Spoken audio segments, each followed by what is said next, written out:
The last thing Leo remembered was the cold press of a corporate enforcer's boot against his throat, the metallic taste of blood, and the distant echo of a system announcement declaring another market crash. He died broke, powerless, and forgotten in the shadow of skyscrapers that belonged to the Iron Guild. The system apocalypse had promised a new world, but for Leo, it had only magnified the old one's cruelties, where money was power, and he had none. Then, light. Not the gentle kind, but a searing, white-hot flash that burned through his memories. He gasped, lungs filling with air that smelled of ozone and rain, not the acrid smoke of ruined cities. His eyes snapped open. He was lying on damp pavement, the rough texture biting into his back. Above him, a sky torn by shimmering auroras pulsed with alien energy. Buildings stood intact around him, not the skeletal ruins he'd known for years.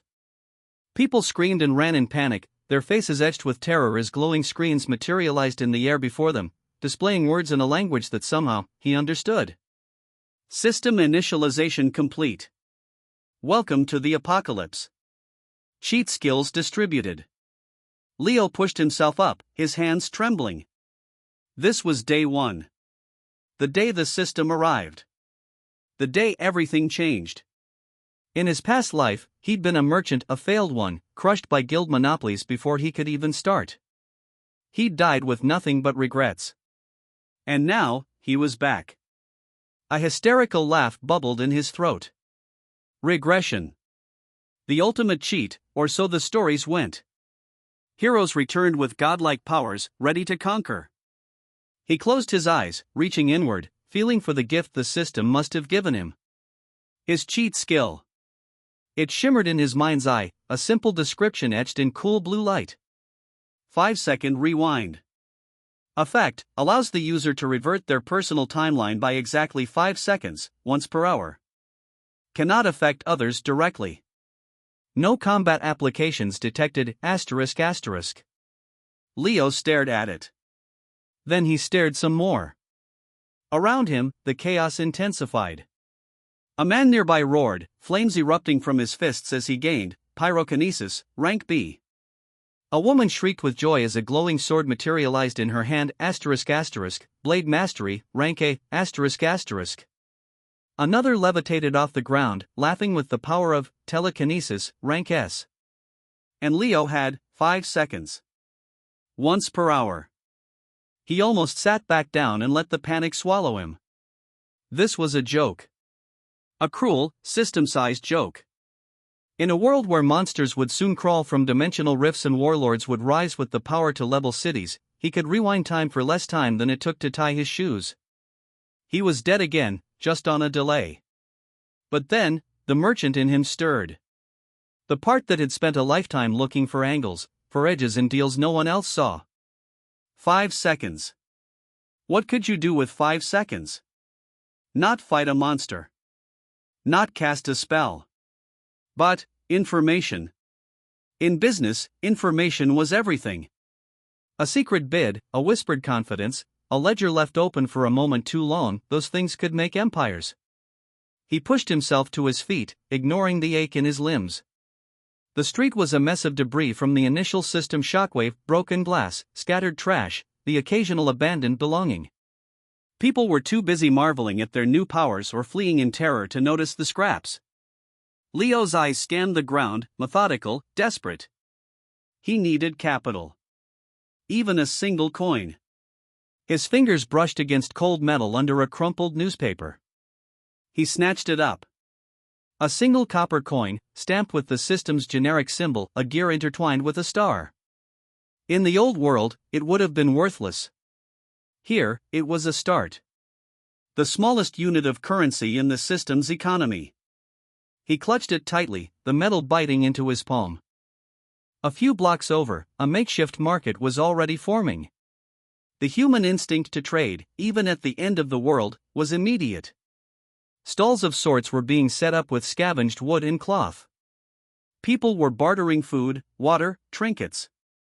And there, at the edge, was a man with a nervous look, clutching a small, sealed crate. A trader.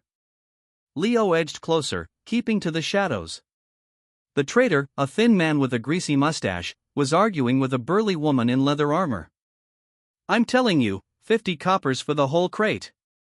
It's a steal, the trader insisted, his voice a low hiss. It's junk, the woman spat.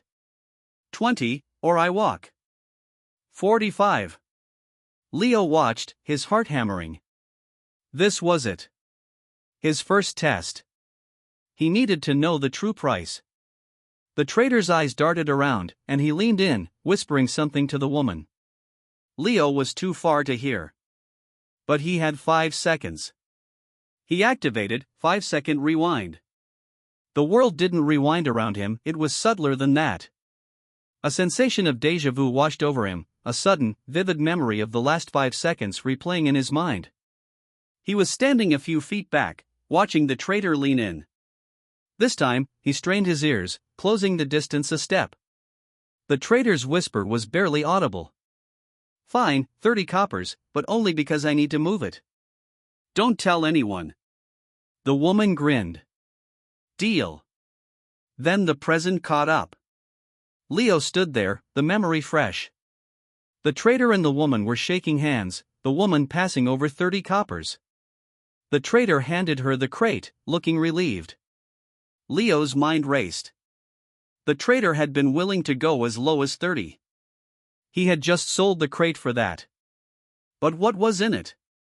He needed to know. The trader was already packing up, looking to leave. Leo approached, his single copper coin feeling absurdly light.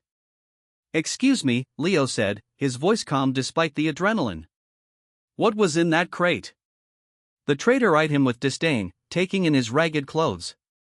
None of your business, kid. Scram. I have a copper, Leo said, holding it up. For information. The trader snorted. A copper? That won't buy you the time of day. But his eyes lingered on the coin. In the chaos, even a copper was something. He sighed. Fine. It was low-grade healing potions. Weak stuff, but it'll sell. Now get lost. Healing potions. Even low-grade, they were valuable. In the coming days, injuries would be common. That crate was worth more than 30 coppers, maybe double if sold individually. But Leo didn't have 30 coppers. He had one. And the trader was already walking away. Think. He needed an opportunity. He wandered the market, his mind working. The system interface floated at the edge of his vision, showing his skill on cooldown, 59 minutes and 42 seconds until he could rewind again. Useless for now. But he had the information. The trader had sold too cheap. If he could find a buyer. He spotted another stall where a man was selling scavenged tools. The man looked harried, a fresh cut on his arm bleeding slowly. Bingo! Leo approached. I heard there's a crate of healing potions going for 30 coppers, he said casually. Might be gone soon. The man's eyes widened. Where? Trader with a mustache, heading east. But he's in a hurry. Leo didn't mention the potions were low-grade. Let the man assume. The man cursed, fumbling with his coins. He shoved a handful at Leo, 5 coppers. For the tip. Thanks. He ran off. Leo stared at the 5 coppers in his hand. A 400% return on investment, just for a sentence. Information. It was working. He had 6 coppers now. A tiny sum, but it was growth. He felt a flicker of hope, sharp and dangerous. He needed more. He moved through the market, listening. A group was arguing over the price of clean water. A woman was offering a lucky charm that she claimed boosted agility. Leo ignored the obvious scams. Then he saw a small auction forming around a single, gleaming bronze dagger. The auctioneer, a sharp-eyed woman, was taking bids. Current bid is 15 coppers. Do I hear 20? Leo edged closer. The dagger was decent, but not worth much more than 20. He watched the bidders.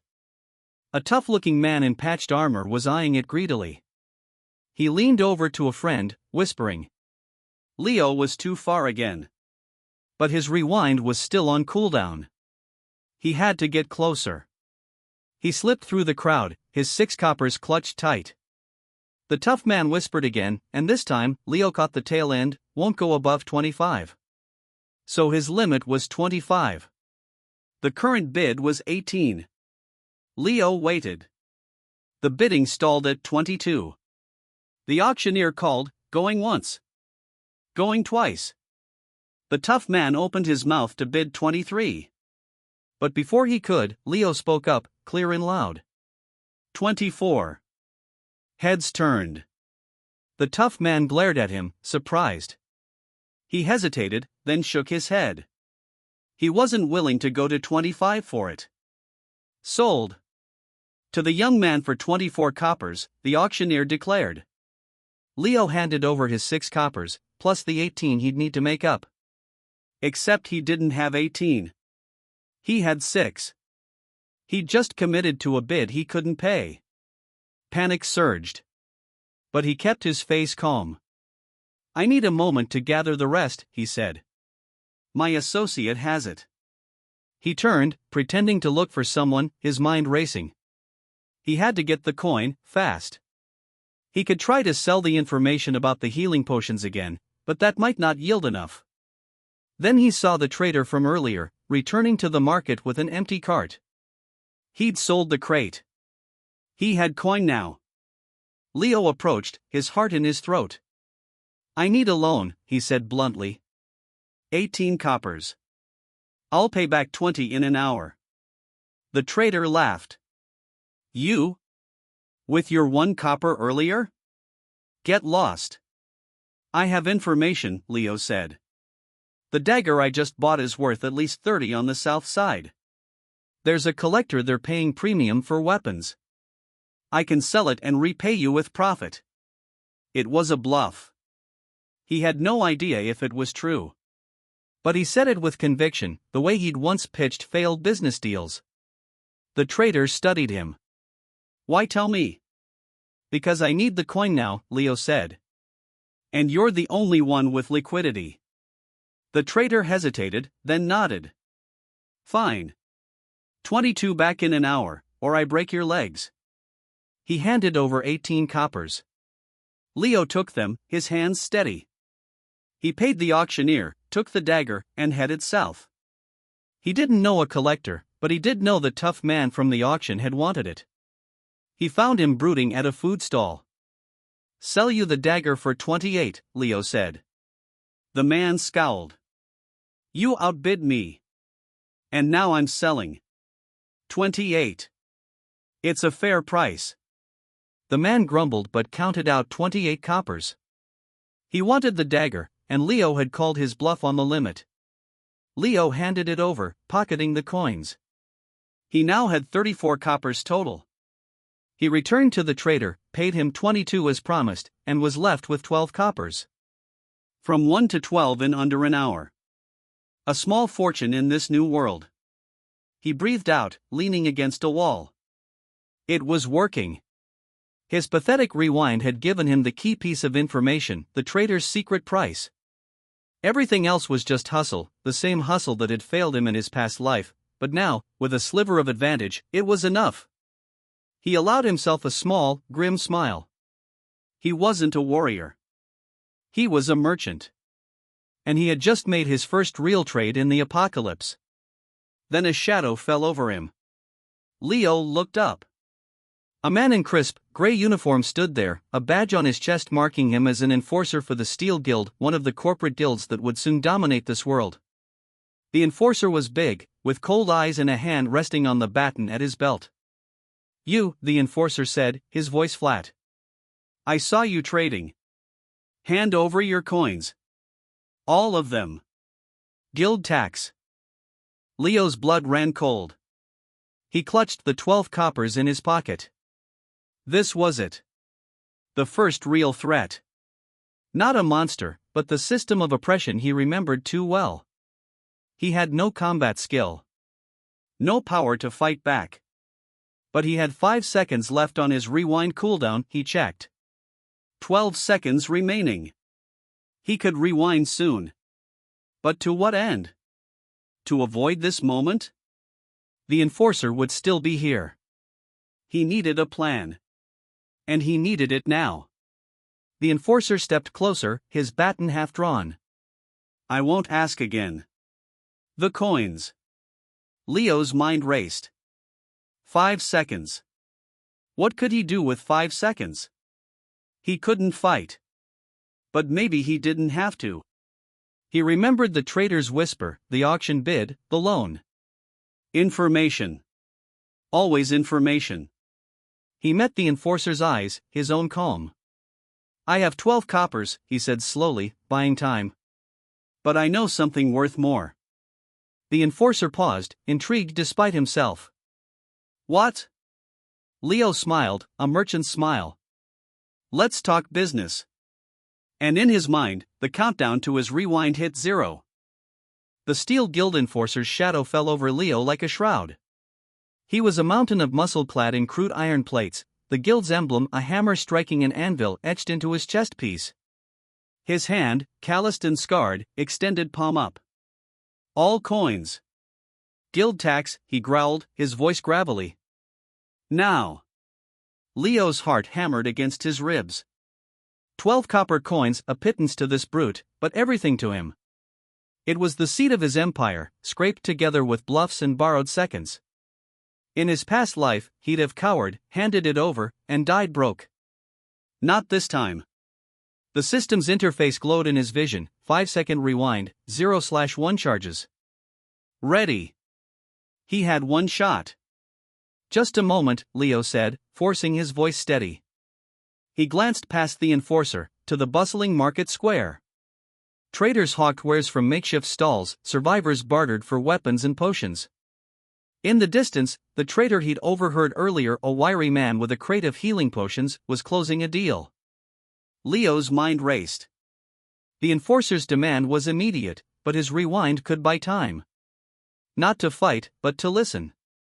He activated the skill. The world blurred.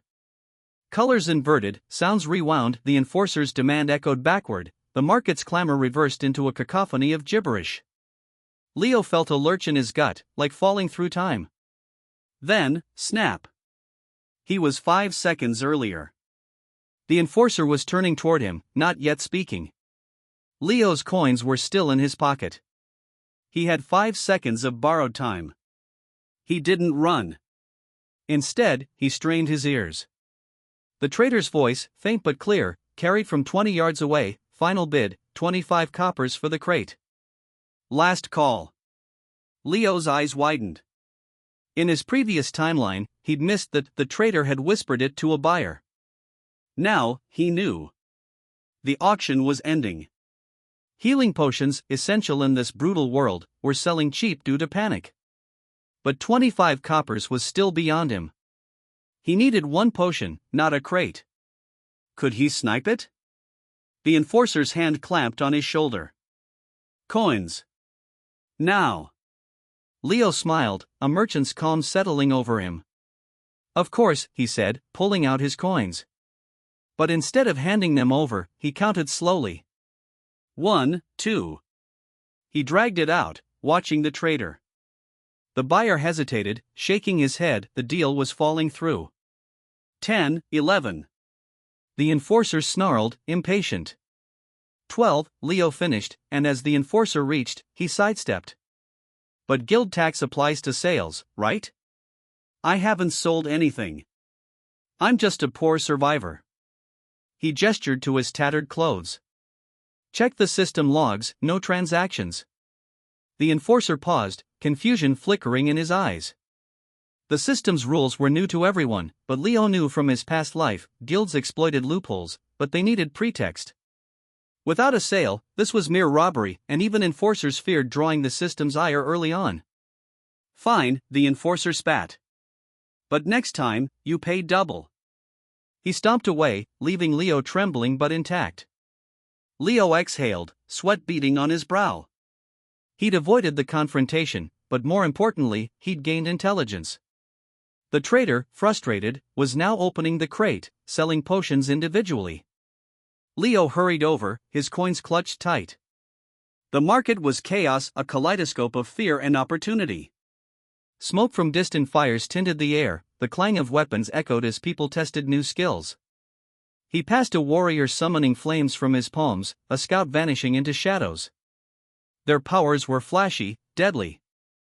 His was silent, invisible. Perfect. Healing potions. 1 copper each, the trader shouted, desperation in his voice. The crate held 20 potions, but buyers were scarce, most sought weapons first. Leo's mind calculated. In his past life, healing potions spiked to 5 coppers within days as injuries mounted. This was a steal. But he had only 12 coppers. He needed profit, not hoarding. He approached, his demeanor unassuming. I'll take 1, he said, handing over a copper. The potion was a small vial of crimson liquid, glowing faintly. System text appeared, minor healing potion, restores 10 HP. Trivial now, but life-saving later. As he pocketed it, he overheard 2 armored figures nearby, members of the Ironclad Consortium, a mega-guild from his past life. They spoke in low tones, but Leo caught fragments, undercut the market, crash prices by dusk. His pulse quickened.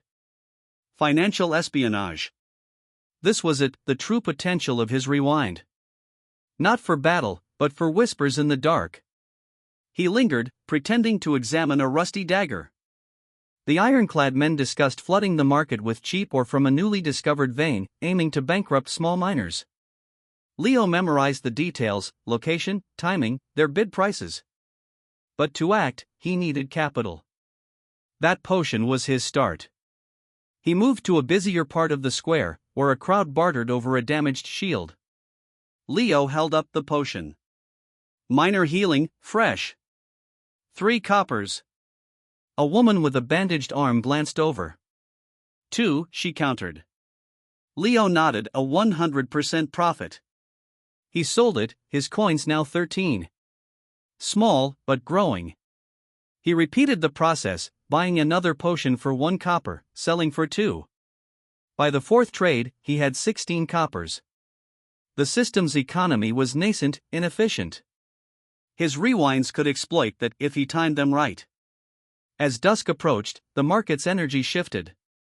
Traders packed up, enforcers patrolled more heavily. Leo found a quiet corner behind a collapsed wall, counting his coins, 20 now. A 667% increase from his single copper. He allowed himself a grim smile. In his past life, he'd died with less. But this was just the beginning. His rewind's cooldown ticked in his mind, 45 minutes until next use. He'd used it to avoid the enforcer, but the real value was the overheard bid. That trader's words had guided him to the potions. Information was currency, and he could steal it 5 seconds at a time. He was about to leave when voices echoed from a nearby alley, the Ironclad Consortium men again, joined by a third. Leo crouched, hidden by rubble. Their conversation was clearer now. Execute the crash in 5 minutes. Dump all our stocks at 50% value. Wipe out the independents. The lead man, tall with a scar across his cheek, checked his system interface. The market AI won't intervene yet, too busy stabilizing combat zones. Leo's blood ran cold. A market crash. If he had funds, he could short sell or buy the dip, but with 20 coppers? He was a speck in the storm. Yet, the knowledge was power. He could warn someone, trade it for favor. But who? The mega-guilds were predators, the small traders were doomed. Then he heard it, after the crash, we'll buy back at 10%. Total control. His rewind was on cooldown. He couldn't reset to hear more. But he had 5 minutes. Think. In his past life, he'd seen crashes like this. They started with panic selling. If he could convert his coins into something stable, then rebuy after the crash. He needed a safe asset. Potions were volatile, or would plummet. What about information itself? He hurried back to the square, now thinning out. A young woman, Maya, he recalled from his past life, an info broker who'd died early, was selling maps of safe zones. She looked desperate, her stall ignored. Leo approached. I need data on her veins, he said, dropping 5 coppers on her table. Her eyes widened. That's a lot. Why? Call it an investment, Leo said. The ironclad consortium is crashing the ore market in minutes. I want to know which veins they're not touching, the ones that'll survive. Maya paled. How do you know that? I listen, Leo said simply. 5 coppers now, plus 5 more if your info pays off. She hesitated, then nodded, pulling out a scribbled ledger. There's a small vein east of here, iron-rich. The consortium overlooks it, too small for their machines. It'll hold value. She pointed on a map. Leo memorized the location. As he turned to go, she grabbed his arm. Wait. If the crash happens, I'm ruined. My maps are worthless if everyone's broke. Then adapt, Leo said. Sell something else. Information is the only constant. He left her, his mind racing. He had 15 coppers left. The crash was imminent. He could buy or now and lose half, or wait and miss the opportunity. His rewind was useless, still 30 minutes on cooldown. He needed to act blind. He decided to hedge. He spent 10 coppers on iron ore from a panicked seller already feeling the pre-crash jitters at a slight discount. He kept 5 in reserve. Then, he waited. The market clock ticked. 5 minutes passed. Nothing. Doubt crept in. Had he misheard? But then, a system announcement flashed in everyone's vision, market alert, or prices fluctuating due to surplus. Chaos erupted. Sellers slashed prices, buyers fled. Leo's ore holdings plummeted in value from 10 coppers to 5 in seconds. He clenched his fists. This was it. But he held on, trusting Maya's tip. The crash deepened, or hitting 3 coppers worth. The ironclad men watched from a distance, smirking. Leo's heart sank.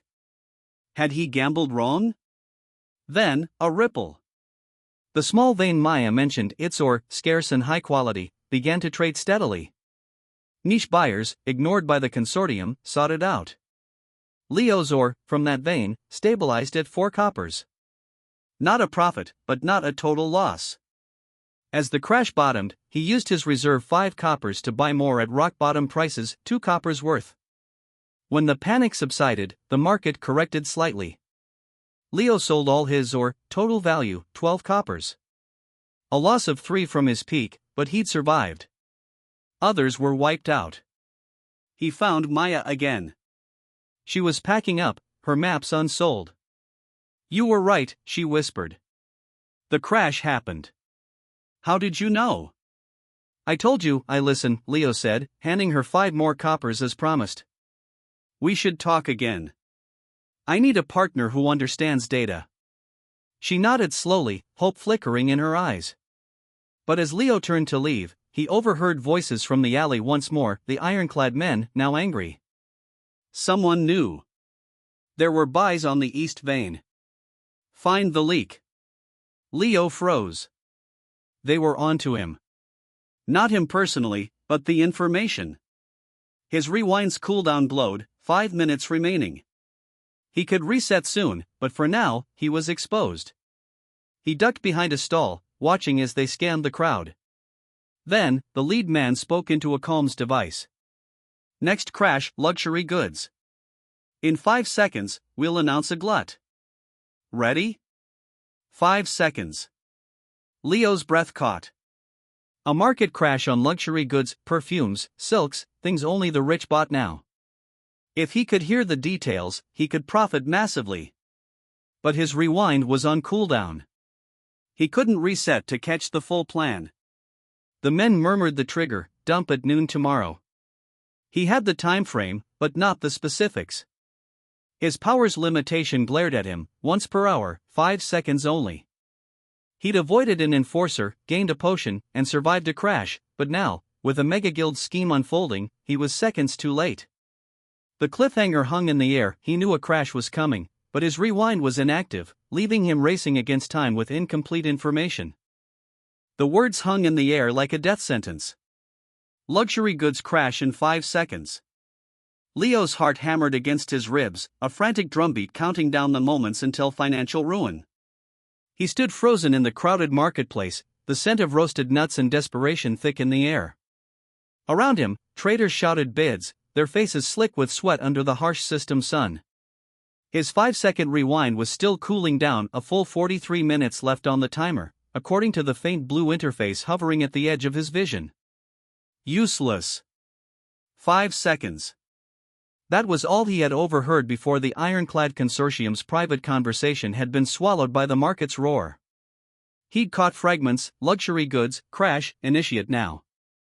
No specifics. No item names. No percentages. Just enough to know a storm was coming, and he was standing in the open with 20 copper coins, his entire fortune clutched in a damp palm. Think, damn it, Leo muttered to himself, his mind racing.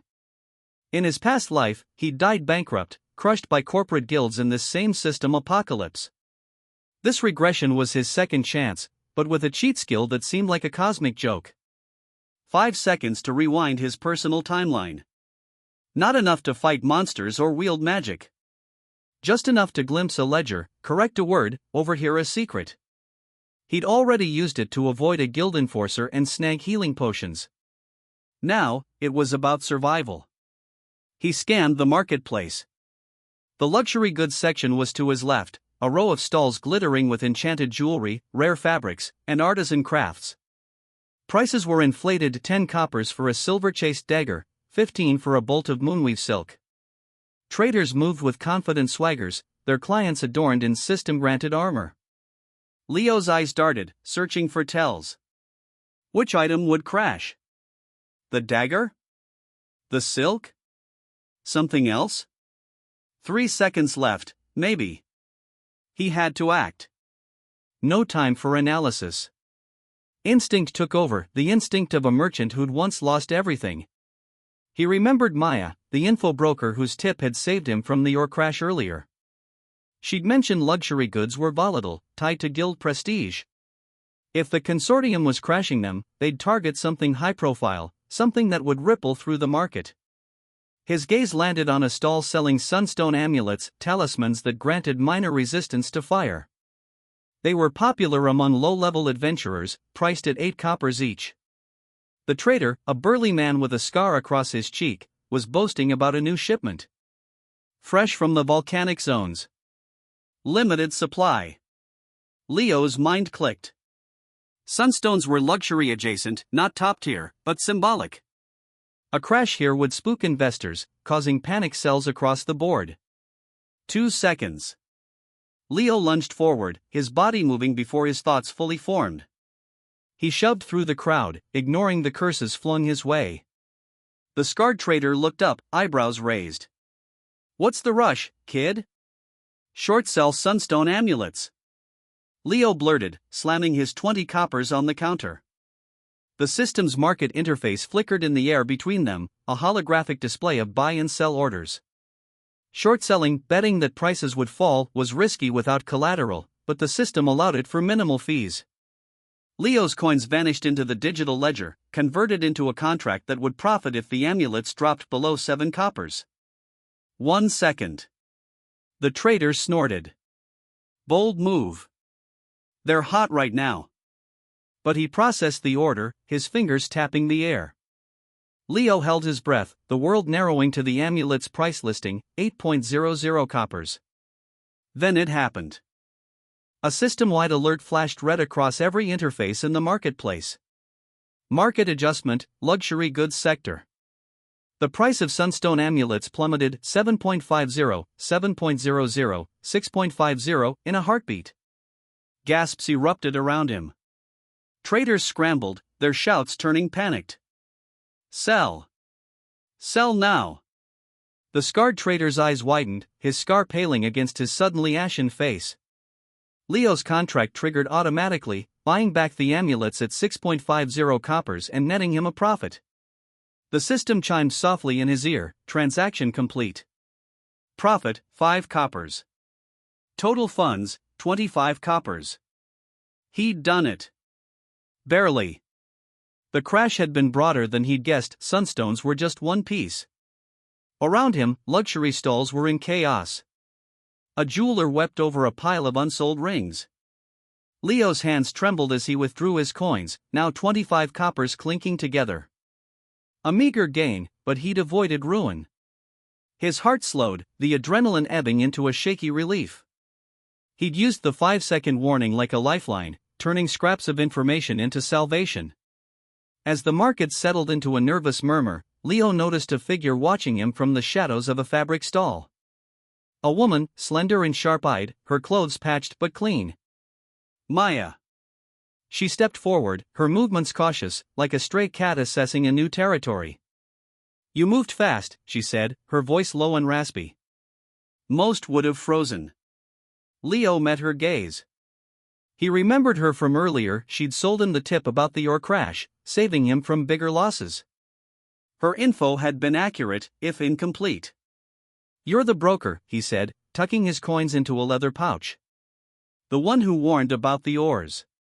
Maya nodded, her eyes scanning the crowd as if expecting trouble.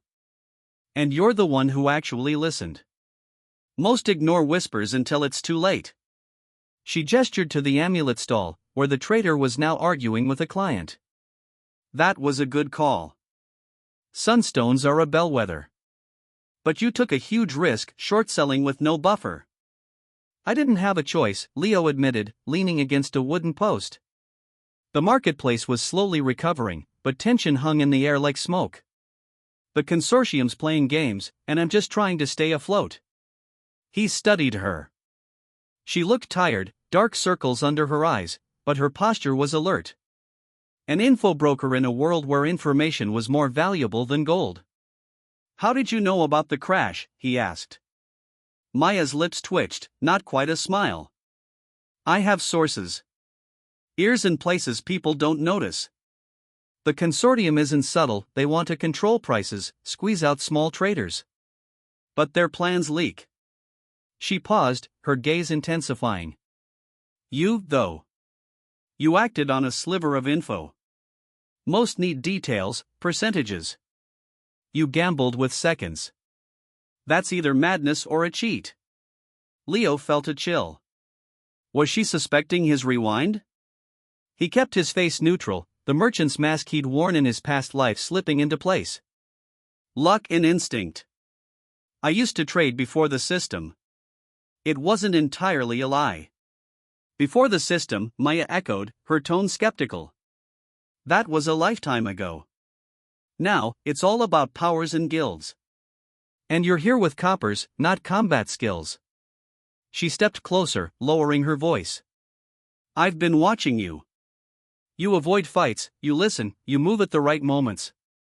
It's like you know things before they happen." He tensed. "What are you suggesting?" "A partnership," Maya said bluntly. "I have information, real-time leaks, guild movements, market trends. But I'm struggling. The consortium's cracking down on brokers. They want a monopoly on data. I need someone who can use my tips, turn them into profit, and share the gains. You clearly have a knack for it." She gestured to his pouch. 25 coppers isn't much, but it's more than most have after that crash." Leo considered. In his past life, he'd worked alone, and it had led to ruin. Allies were risks, but Maya had proven reliable. Her info had saved him twice now. And she was right, his rewind gave him an edge, but it was limited.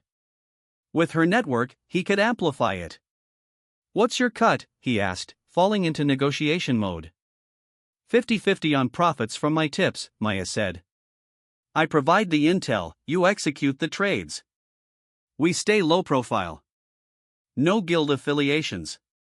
30-70, Leo countered. "You get 30%. I'm taking the financial risk, and my methods are specialized." He needed to protect his secret, but also incentivize her. Maya's eyes narrowed, calculating. 40-60. "And you cover my basic expenses, food, shelter. I'm living hand-to-mouth here." Leo nodded. It was fair. He extended a hand. Deal. I'm Leo. She shook it, her grip firm. Maya. For a moment, the noise of the marketplace faded, and Leo felt a flicker of hope. This was more than a transaction, it was the first brick in the empire he'd dreamed of.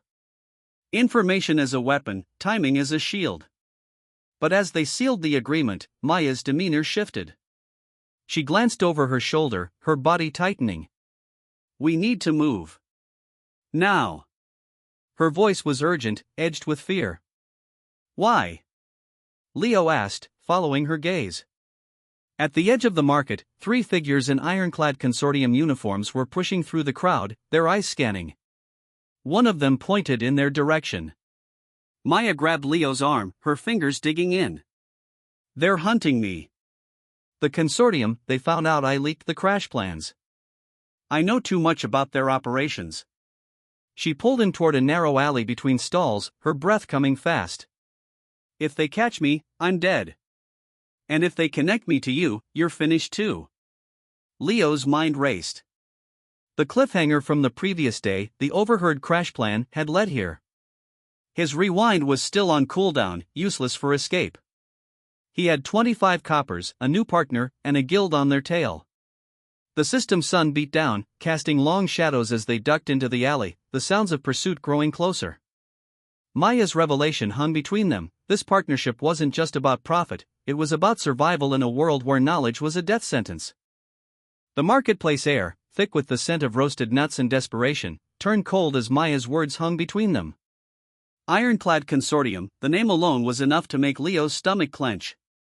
In his past life, he'd seen their enforcers break kneecaps over unpaid debts. Now, they were hunting Maya, and by extension, him. Leo's mind raced, the copper coins in his pouch, 25, hard-won from the Sunstone amulet gamble, feeling suddenly inadequate. Maya's eyes darted toward the crowded stalls, her posture tense. She was a slight woman in her 20s, with sharp features and hair tied back in a practical bun, but fear-etched lines around her mouth.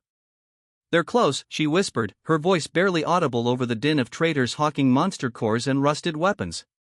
I overheard their captain say they'd sweep the East Quadrant in 5 minutes.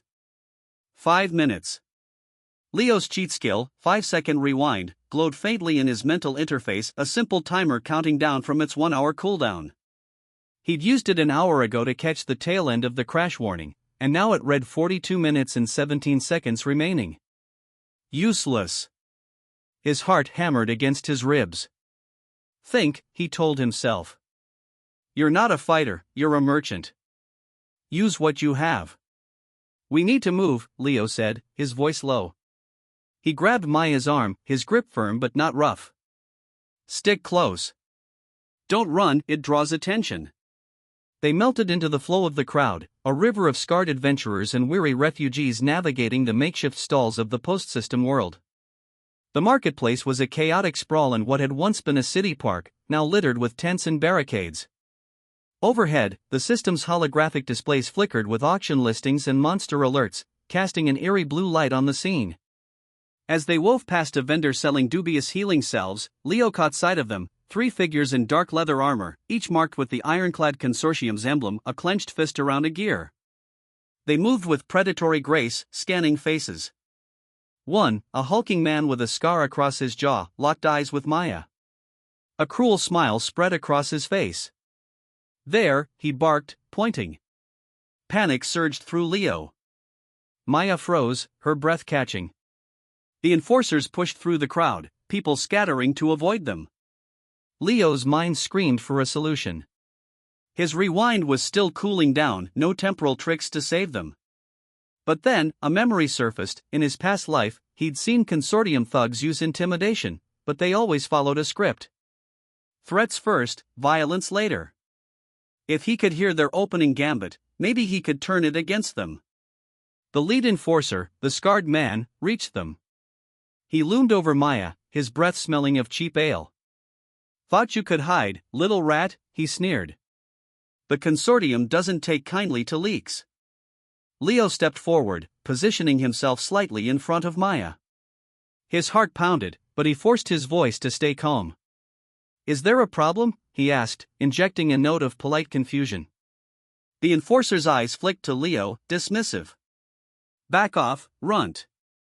This doesn't concern you. He turned back to Maya. You're coming with us. Boss wants a word about your loose tongue.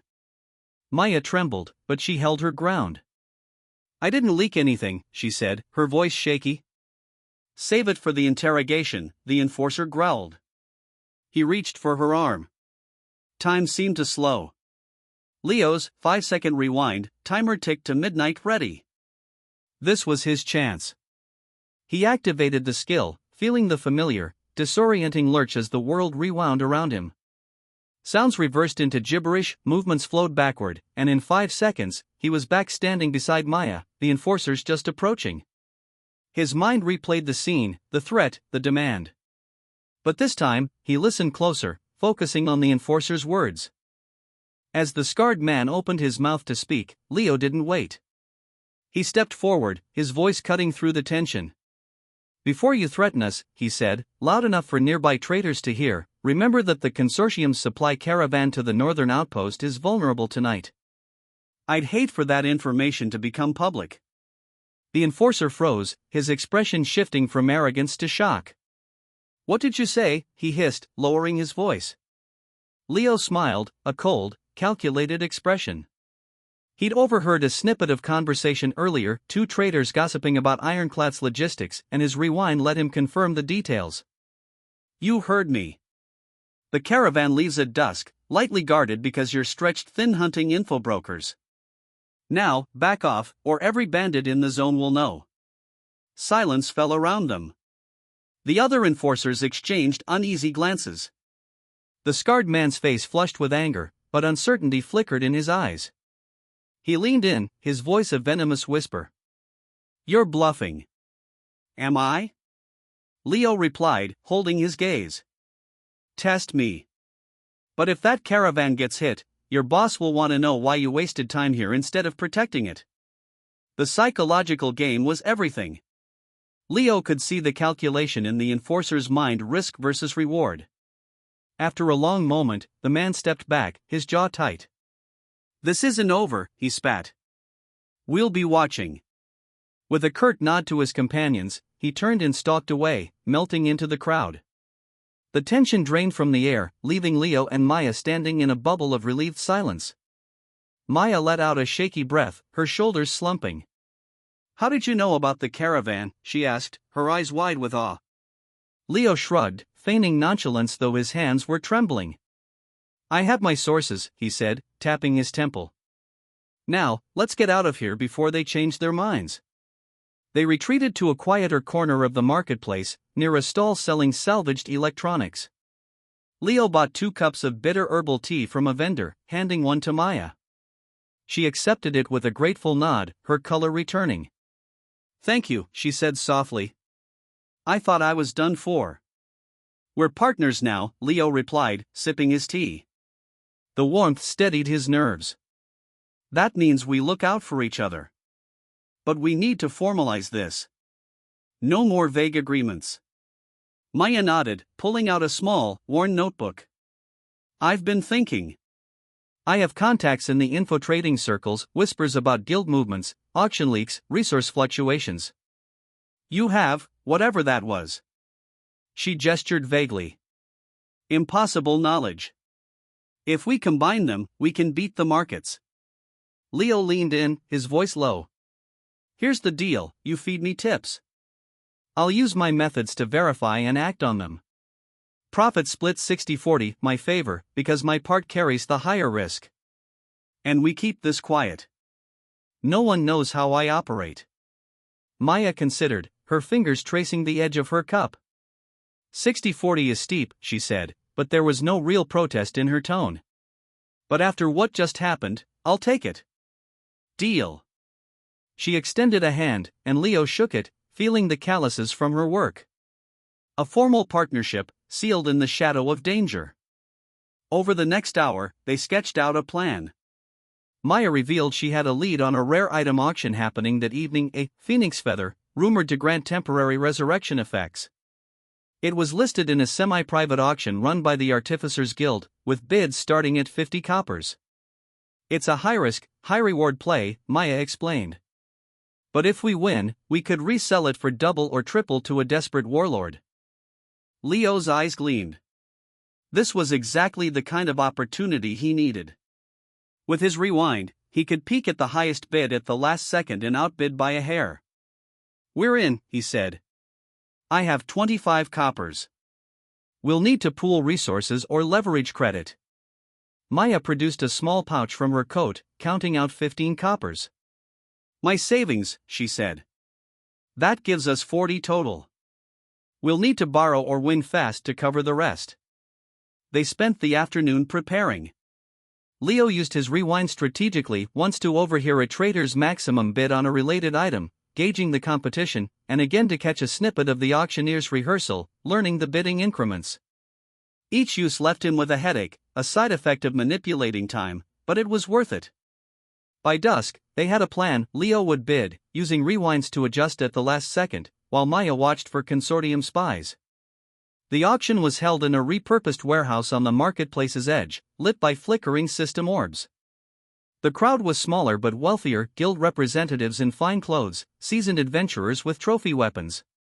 Leo felt out of place in his patched jacket, but he kept his expression neutral. The phoenix feather was displayed on a velvet cushion, glowing with a soft, ethereal light. Bidding started briskly. Leo waited, letting others drive the price up. At 40 coppers, he entered the fray, raising by increments of 5.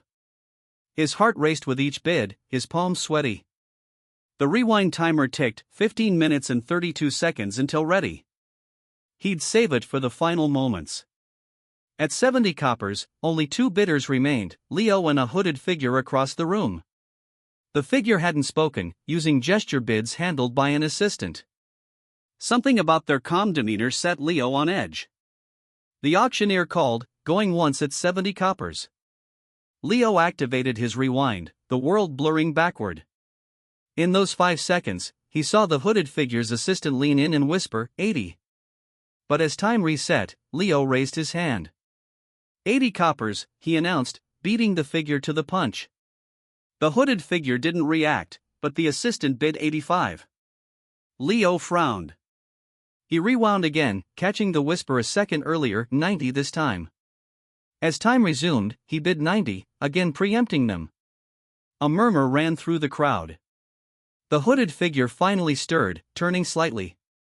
Leo caught a glimpse of sharp eyes under the hood, and then the figure bid 100 coppers, directly without waiting for the auctioneer. Leo's blood ran cold. How did they know to jump that high? It was as if they'd predicted his move. He rewound once more, his last charge for the hour. In the reverse seconds, he watched the figure's hand twitch, a subtle gesture that seemed to anticipate Leo's bid before he made it. Time snapped back. The auctioneer called, 100 coppers. Going once. Leo hesitated, his mind racing. This wasn't luck. The figure had a skill, something time-related too, but different. Combat-oriented, perhaps? He pushed the thought aside. 105, he shouted, pouring all their funds and borrowed credit into it. The hooded figure paused, then shook their head slightly. The auctioneer slammed the gavel. Sold to the young man for 105 coppers. Relief flooded Leo, mixed with unease.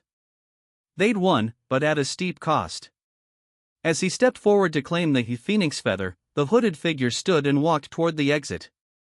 Just before disappearing into the night, they glanced back, and Leo saw a faint, glowing timer above their head, a skill icon he didn't recognize. The figure's lips curled into a smirk, as if to say, next time. Maya joined him, her face pale. Did you see that? They were matching you move for move, she whispered. Leo nodded, clutching the feather. Its warmth seeped into his skin. We have our score, he said, but his mind was already on the cliffhanger. Who was that bidder, and how had they almost outplayed his 5-second advantage? The game was getting dangerous, and new players were entering the field. The auction hall's heavy oak doors swung shut behind Leo with a finality that echoed through the marble corridor. In his hand, the phoenix feather glowed with a soft, ethereal light, its warmth seeping through the velvet pouch he'd hastily purchased from a street vendor. Each strand seemed to pulse with latent power, a far cry from the mundane copper coins he'd traded for it. Maya fell into step beside him, her eyes darting nervously over her shoulder. That hooded figure. Leo, did you see how they moved? It wasn't just about the bids. When you raised your paddle, their hand twitched a fraction of a second before the auctioneer called the next increment. Leo's mind raced, replaying the last hour in meticulous detail. The auction had been held in the Grand Bazaar's central pavilion, a cavernous space where sunlight filtered through stained glass windows depicting mythical beasts. Merchants from a dozen fledgling guilds had packed the wooden benches, their breath fogging in the chill morning air. The scent of incense and anxiety hung thick. He'd used his 5-second rewind 3 times during the bidding. First, to catch the auctioneer's barely audible sigh when the opening bid stalled at 50 coppers, revealing the reserve price was lower. Second, to glimpse the ledger of the merchant to his left, whose trembling fingers had betrayed his maximum bid of 90 coppers. And third, Leo murmured, stopping at a fountain where crystal-clear water bubbled from a stone gargoyle's mouth. When the hooded figure bid 100 coppers exactly, I rewound to watch their eyes. They weren't looking at the feather. They were watching me. Maya leaned against the fountain's edge, her knuckles white. Time-based skill. Has to be. But different from yours. Combat-oriented, maybe? The way they stood balanced on the balls of their feet, hands loose at their sides. That's a fighter's stance. Leo dipped his fingers in the water, the cold shock grounding him. In his past life, he'd seen warriors with temporal abilities, blink strike, users who could reposition in the blink of an eye, precognition, adepts who dodged blows before they were thrown. But this felt personal. The figure's smirk as they'd left hadn't been one of defeat. It had been a promise. We need to identify them, Leo said, his voice low. If they have a similar power, they're not just a rival bidder. They're a threat to everything we're building. Maya nodded, pulling a small notebook from her coat. I caught a glimpse under the hood when they turned. Young, maybe early 20s. A scar here, she traced a line across her own cheekbone. And they were wearing ironclad consortium colors underneath. Faded, but visible. Ironclad. The name sent a chill down Leo's spine. The same megaguild whose enforcers they'd blackmailed just days before. Was this retaliation? Or something more complicated? Their walk back to the makeshift office, a rented room above a smithy, was tense. The streets of the nascent settlement were bustling with survivors bartering system-dropped items, but Leo saw patterns in the chaos. A guard here adjusting his belt a second before a pickpocket struck. A trader there flinching as a rival's cart rolled by. Everyone was adapting, finding their edges. His edge was 5 seconds. Someone else's might be sharper. The room was sparse, a wooden table, 2 stools, and a locked chest where they kept their capital, now swollen to 210 coppers after the feather's acquisition. Leo placed the pouch on the table, the feather's glow casting dancing shadows on the walls. We sell it today, he said. Before word spreads. The alchemists in the North District are desperate for rare reagents. I overheard 2 of them talking yesterday. They need a phoenix feather for a resilience potion contract with the Stonefist mercenaries. Maya raised an eyebrow. Overheard? Or rewound? A ghost of a smile touched Leo's lips. Rewound. They mentioned a budget of 300 coppers. We'll ask for 250 and settle at 220. That doubles our wealth, just like the outline predicted. He didn't mention the unease coiling in his gut. The system apocalypse was a brutal calculus of power, and financial strength was just another form of it. But now, there was a variable he hadn't accounted for, a mirror in the shadows. As Maya headed out to discreetly inquire about alchemist interest, Leo sat alone, staring at the feather. His 5-second rewind had cooled down, the familiar mental click signaling it was ready again. He practiced, as he often did, rewinding the simple act of picking up a copper coin. The world blurred at the edges, time flowing backward like a reversed river, and suddenly the coin was back on the table, his hand empty. A useless trick for combat. A priceless tool for commerce. But what if someone could rewind not just their own actions, but perceive others' rewinds? The hooded figure's near-instant reactions suggested something like that. A combat skill that allowed micro-adjustments, dodging a blow by rewinding a half-second, or landing a strike by seeing an opening before it appeared. In an auction, that might translate to predicting bid patterns. Leo's thoughts were interrupted by a knock at the door. Not Maya's rhythmic tap. This was sharp, impatient. He rewound. 5 seconds earlier, he was still seated. The knock hadn't happened yet. He stood quickly, sweeping the feather into the chest and locking it. Then he moved to the door, his heart pounding. As the knock came again, he opened it. The hooded figure stood there, hood now thrown back. A young man with sharp features, that scar a pale line across his left cheek. Up close, Leo could see the ironclad insignia stitched into the collar of his leather armor, worn, as if he'd tried to remove it. His eyes were the color of tarnished silver, and they held a calculating gleam. "Leo," the man said, his voice smooth. "May I come in? Or do we talk in the hallway where everyone can hear how you cheated at the auction?" Leo stepped aside, gesturing inward. "Cheated is a strong word. I simply have a good ear." The man entered, his movements fluid. He didn't sit, but stood by the table, drumming his fingers on the wood. "My name is Kale. And I have a proposal." "From Ironclad?" Leo kept his voice neutral, leaning against the wall, putting distance between them. Kale's smile was thin. "Not anymore. They discharged me after a certain supply caravan incident. Seems some blackmail material got into the wrong hands." His eyes locked on Leo's. "But I'm not here for revenge. I'm here because I recognize a fellow Time Walker." Leo's breath caught. Time Walker. So that's what they called it. "I don't know what you mean." "Don't insult me," Kale said, his tone hardening. "At the auction, you bid 105 coppers. I saw you hesitate at 104. Your eyes went distant for exactly 5 seconds. Then you bid again, confident. You rewound to see if I'd counter, didn't you? My skill is combat rewind. I can rewind my own actions by 2 seconds, 3 times per hour. It lets me correct mistakes in a fight, a misstep, a poorly angled strike. But in bidding, it's less useful. I can only adjust my own bids, not see yours.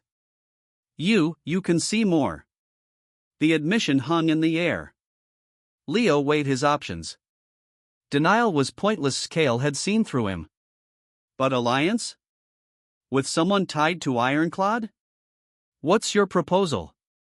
Leo asked finally. "Partnership," Kale said. "Temporary. I have information. Ironclad is planning a raid on the North District alchemists tomorrow at dawn. They want to seize their stock, including any phoenix feathers. If you're planning to sell yours there, you'll lose it. But if we work together, we can turn this to our advantage." Leo's mind raced. He rewound, just to think. 5 seconds ago, Kale had said raid. The rewind gave him a moment to process. Ironclad moving aggressively wasn't surprising, they were a mega guild, swallowing smaller enterprises. But the timing. How do I know this isn't a trap? Leo said, the world snapping back to the present. Kale shrugged. You don't. But consider this, I could have attacked you already.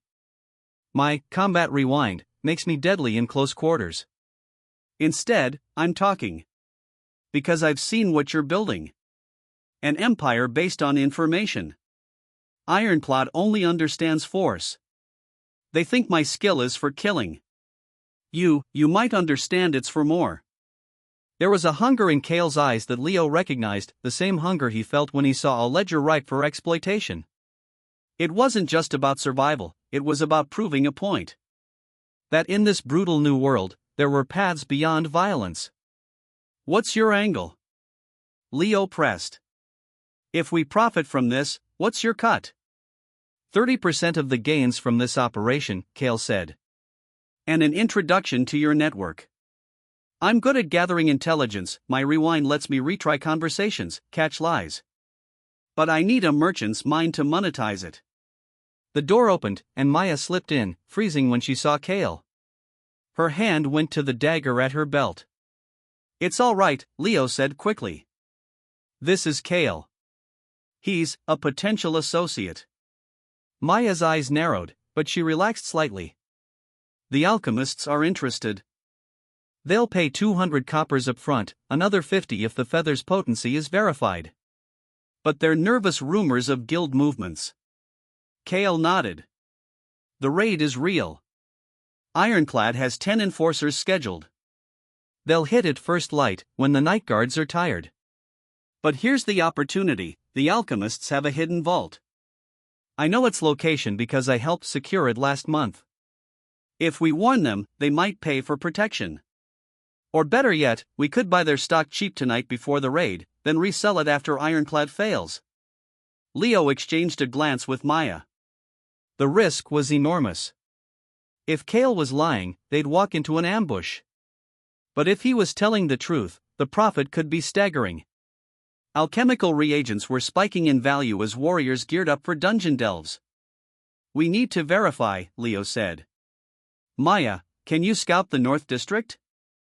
Look for ironclad activity without engaging. She nodded. On it. After she left, Leo turned back to Kale. Show me. Use your rewind to prove you're not bluffing. Kale's expression turned wary. It doesn't work like that.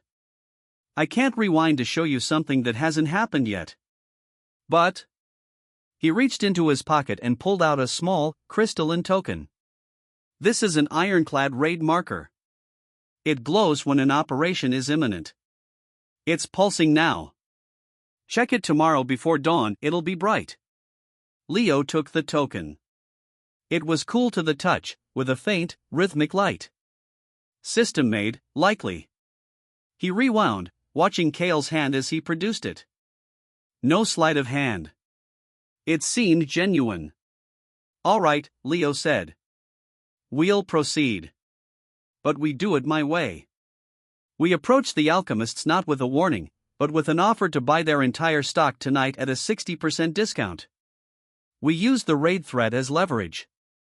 Then, we tip off the local guard captain anonymously about the raid. Ironclad gets repelled, we get cheap reagents, and the alchemists owe us for saving their business. Kale's smile returned, whiter this time. Devious. I like it. But Ironclad will suspect me. Then you stick with us, Leo said. If this works, you've got your 30% and a seat at the table. But betray us, and I'll use my rewind to ensure you regret it. The threat hung between them, not of violence, but of financial ruin. Leo saw Kale's respect grow. This was a language he understood. The night was a blur of covert meetings. Leo and Kale visited the three main alchemists in the North District, using a combination of veiled threats and promises of future patronage. With Maya's scouting confirming increased ironclad patrols, the alchemists were spooked. By midnight, they'd secured 2 crates of rare reagents for 150 coppers, a fraction of their value. As they hauled the crates back to the smithy, Leo felt the familiar thrill of a deal well executed. But his 5-second rewind was ticking in his mind, a constant reminder of the fragility of it all. He used it once when a patrol nearly spotted them, rewinding to choose a different alley. Back in the room, they counted the haul. Potions of healing, mana crystals, even a few unstable explosives. Total resale value, over 500 coppers. Kale's 30% would be substantial. You've earned it, Leo said, handing him a small pouch of coins as an advance. But tomorrow is the real test. If the raid happens as you said, we solidify this partnership. If not, it will, Kale assured him. I've seen their orders. But Leo, there's something else. Ironclad isn't just after resources. They're hunting time walkers. They think we're anomalies that disrupt their control. If they find out about you, they won't stop. Leo met his gaze. Then we'll have to be smarter. We're not warriors. We're merchants. And in this new world, the best weapon isn't a sword, it's a ledger. Kale left with a nod, melting into the night. Maya watched from the window, her expression troubled. Do you trust him? No, Leo admitted. But I trust his self-interest. And right now, that aligns with ours. He lay awake for hours, planning. The Phoenix Feather sale would proceed tomorrow after the raid. With the additional reagents, their capital would soar. But Kale's warning echoed. Ironclad hunting time walkers. Was that why the system's financial AIs would eventually come? Because people like him were variables in a calculated apocalypse? Dawn came with the clash of steel. From their window, Leo and Maya watched as ironclad enforcers stormed the North District, only to be met by a prepared guard force. The tip-off had worked. The raid was repelled, and the alchemist's shops remained intact.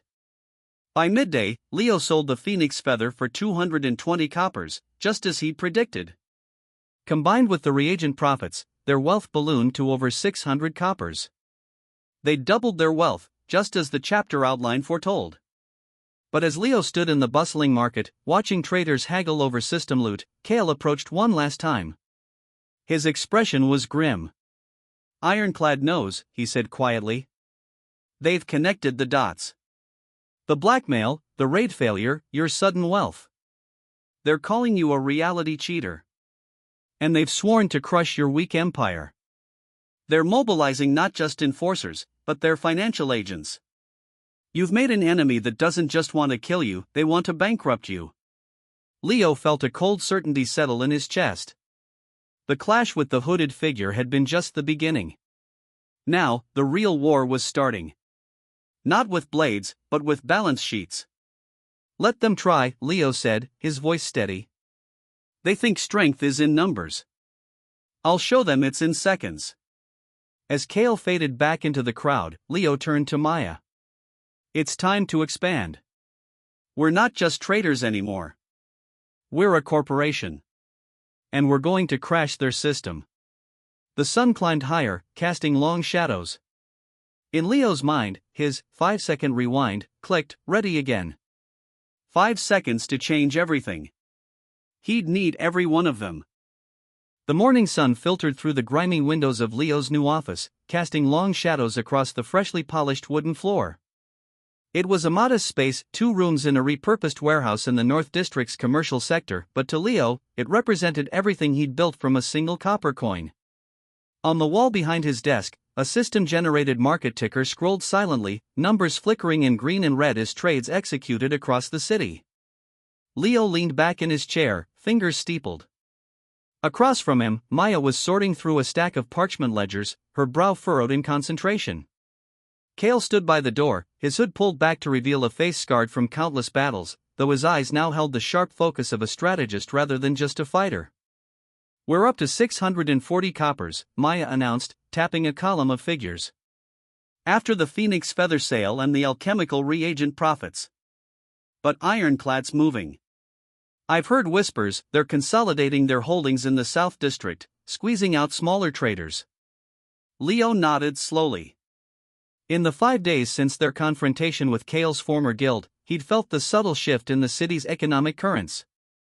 Ironclad wasn't just a combat guild, they controlled supply chains, manipulated local markets, and enforced their will through a combination of brute force and financial pressure.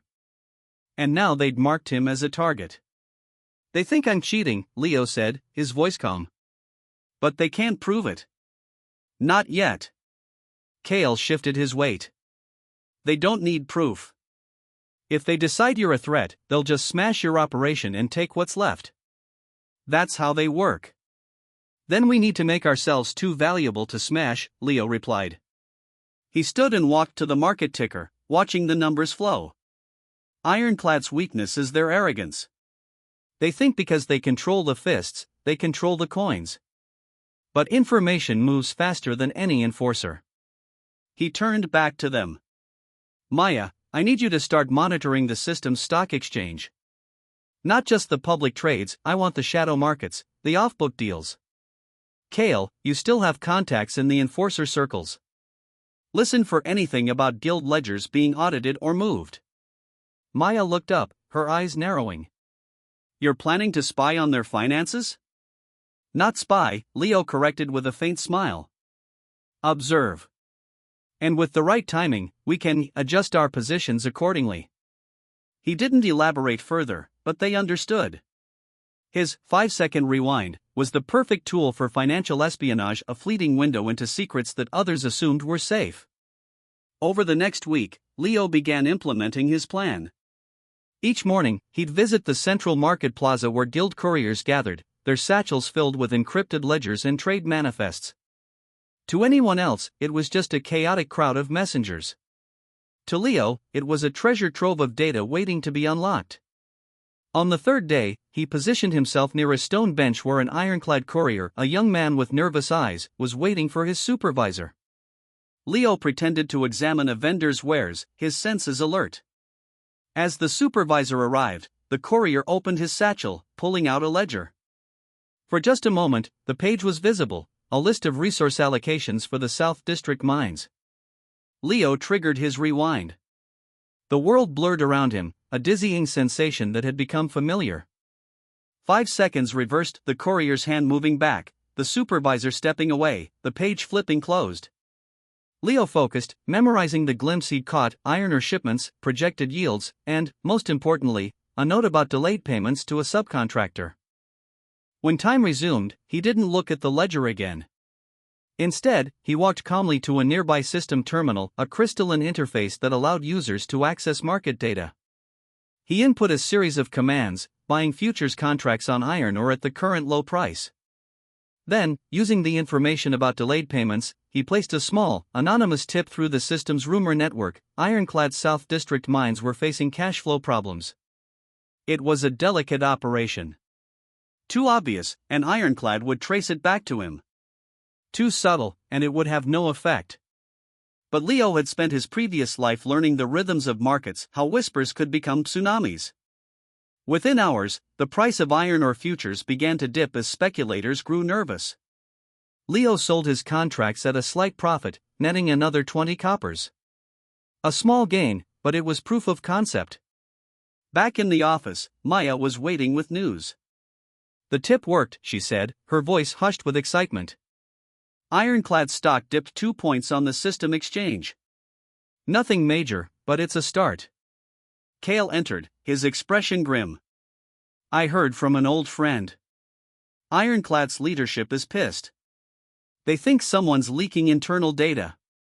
They're increasing security on their couriers. Good, Leo said. That means they're worried. And worried people make mistakes.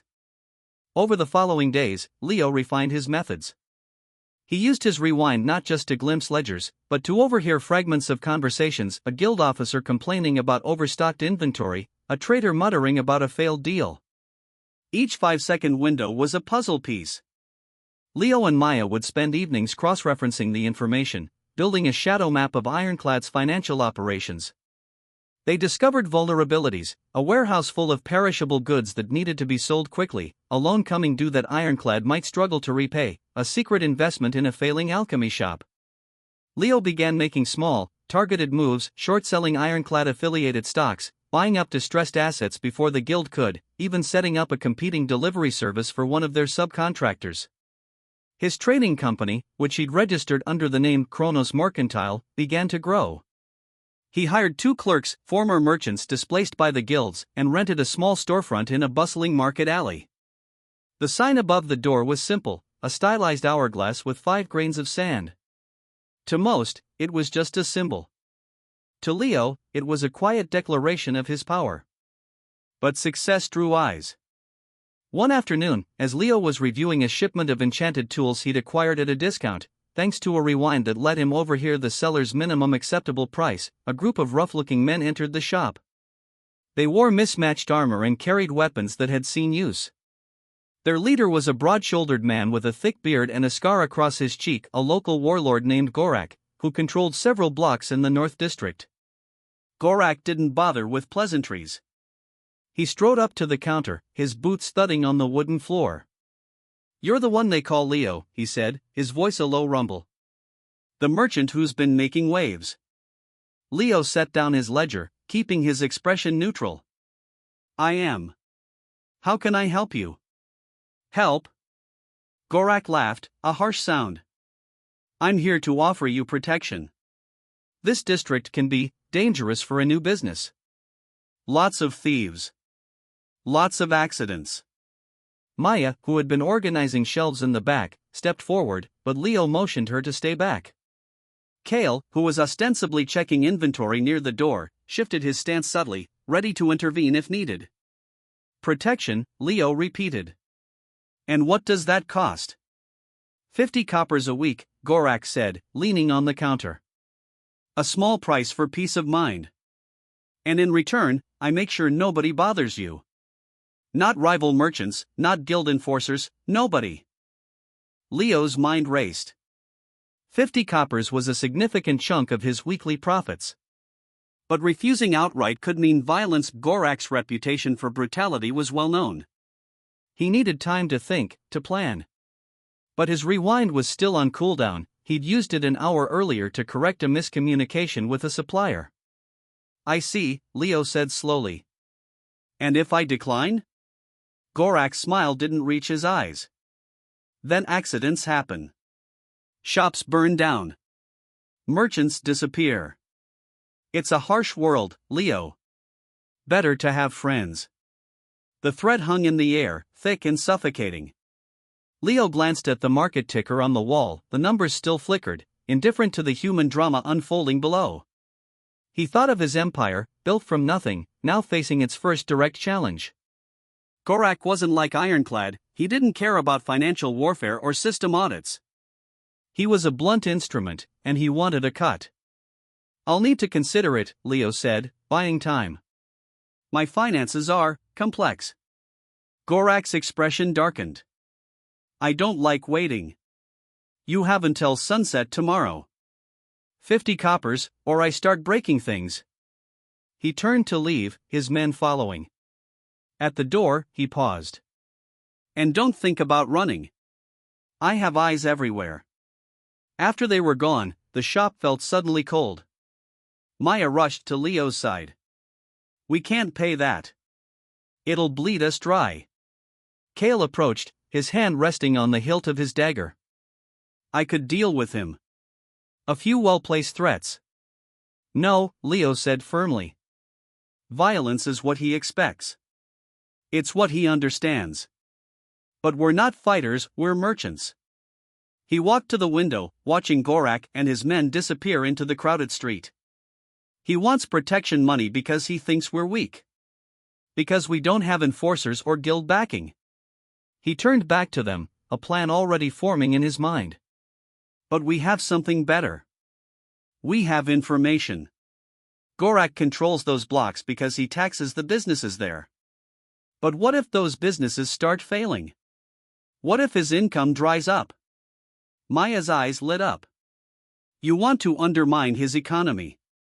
Exactly, Leo said. We use our rewinds to spy on his operations, his collection routes, his weak points.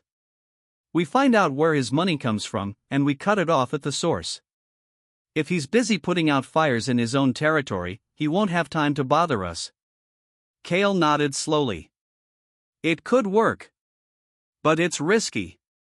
If he figures out it's us, then we make sure he doesn't, Leo said. We operate through proxies, use the system's anonymous trading channels. We turn his greed against him.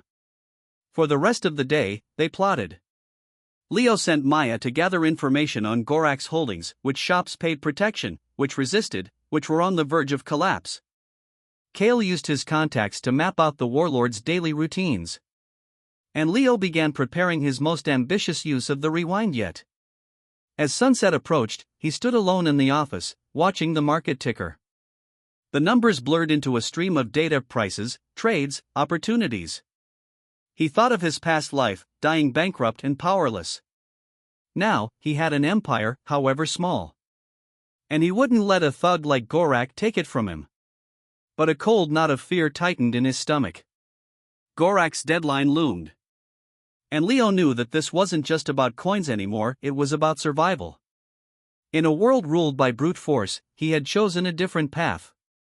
But now, that path was leading him into a confrontation where information might not be enough. He glanced at the hourglass symbol on the wall. 5 seconds. It had always seemed so little. But in those 5 seconds, he had built everything. And in the next 5 seconds, he would have to defend it. The chapter ends with Leo watching the sunset, knowing that tomorrow, he would have to outsmart a warlord or lose it all. The morning sun cast long shadows across the cobblestone streets of the makeshift trading district, painting the ruins of the old world in hues of gold and rust. Leo stood at the window of his newly acquired office, a repurposed storage room with cracked plaster walls and a single wooden desk that smelled of damp and desperation. Kronos Mercantile. The sign outside creaked in the breeze, a humble declaration of ambition in a world that valued steel over silk. His fingers traced the edge of the copper coin on his desk, the same one he'd scavenged on day one. Now it was accompanied by a small pile of silver and a ledger filled with entries that told a story of careful, calculated growth. But the shadow of Gorak loomed large.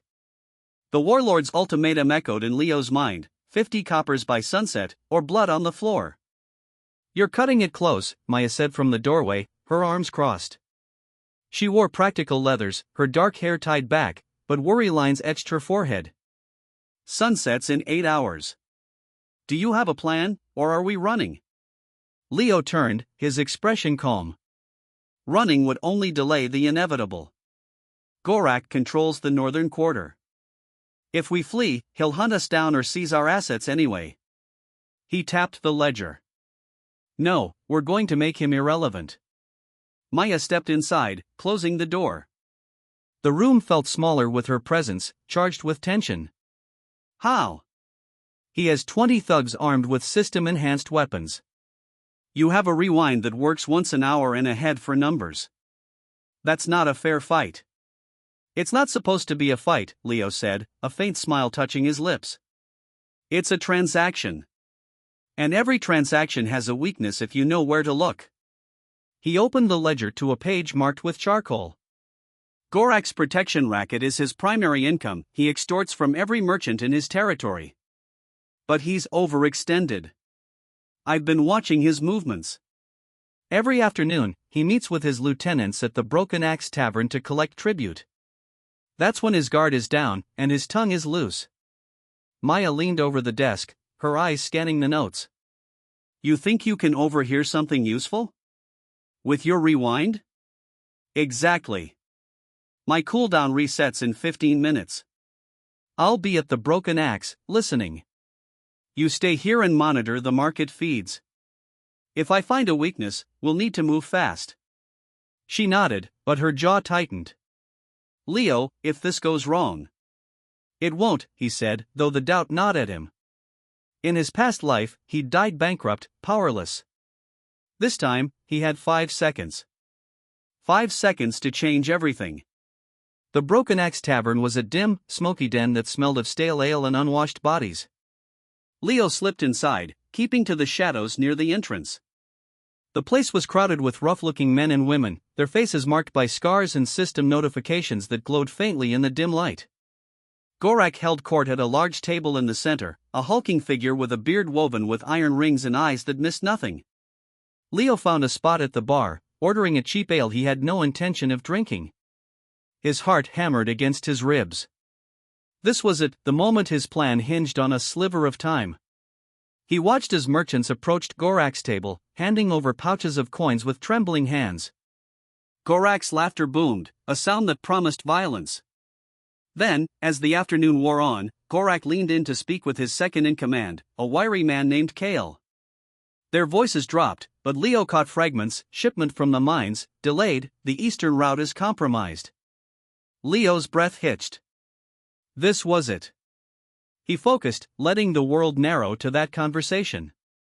Gorak's words became clearer: "If that iron ore doesn't arrive by tomorrow, we'll have to sell our reserves at a loss. The blacksmiths are already complaining." Kale nodded. "The Rustfang Guild is blocking the pass. They want a cut." Gorak snarled. "We'll deal with them later. For now, dump the reserves on the market tonight, quietly. We can't let the price crash before we offload. Leo's mind raced. Iron ore. Gorak's wealth was tied to his control of the local mines. If his supply chain was broken, and he was forced to sell reserves, it was a vulnerability. But he needed more.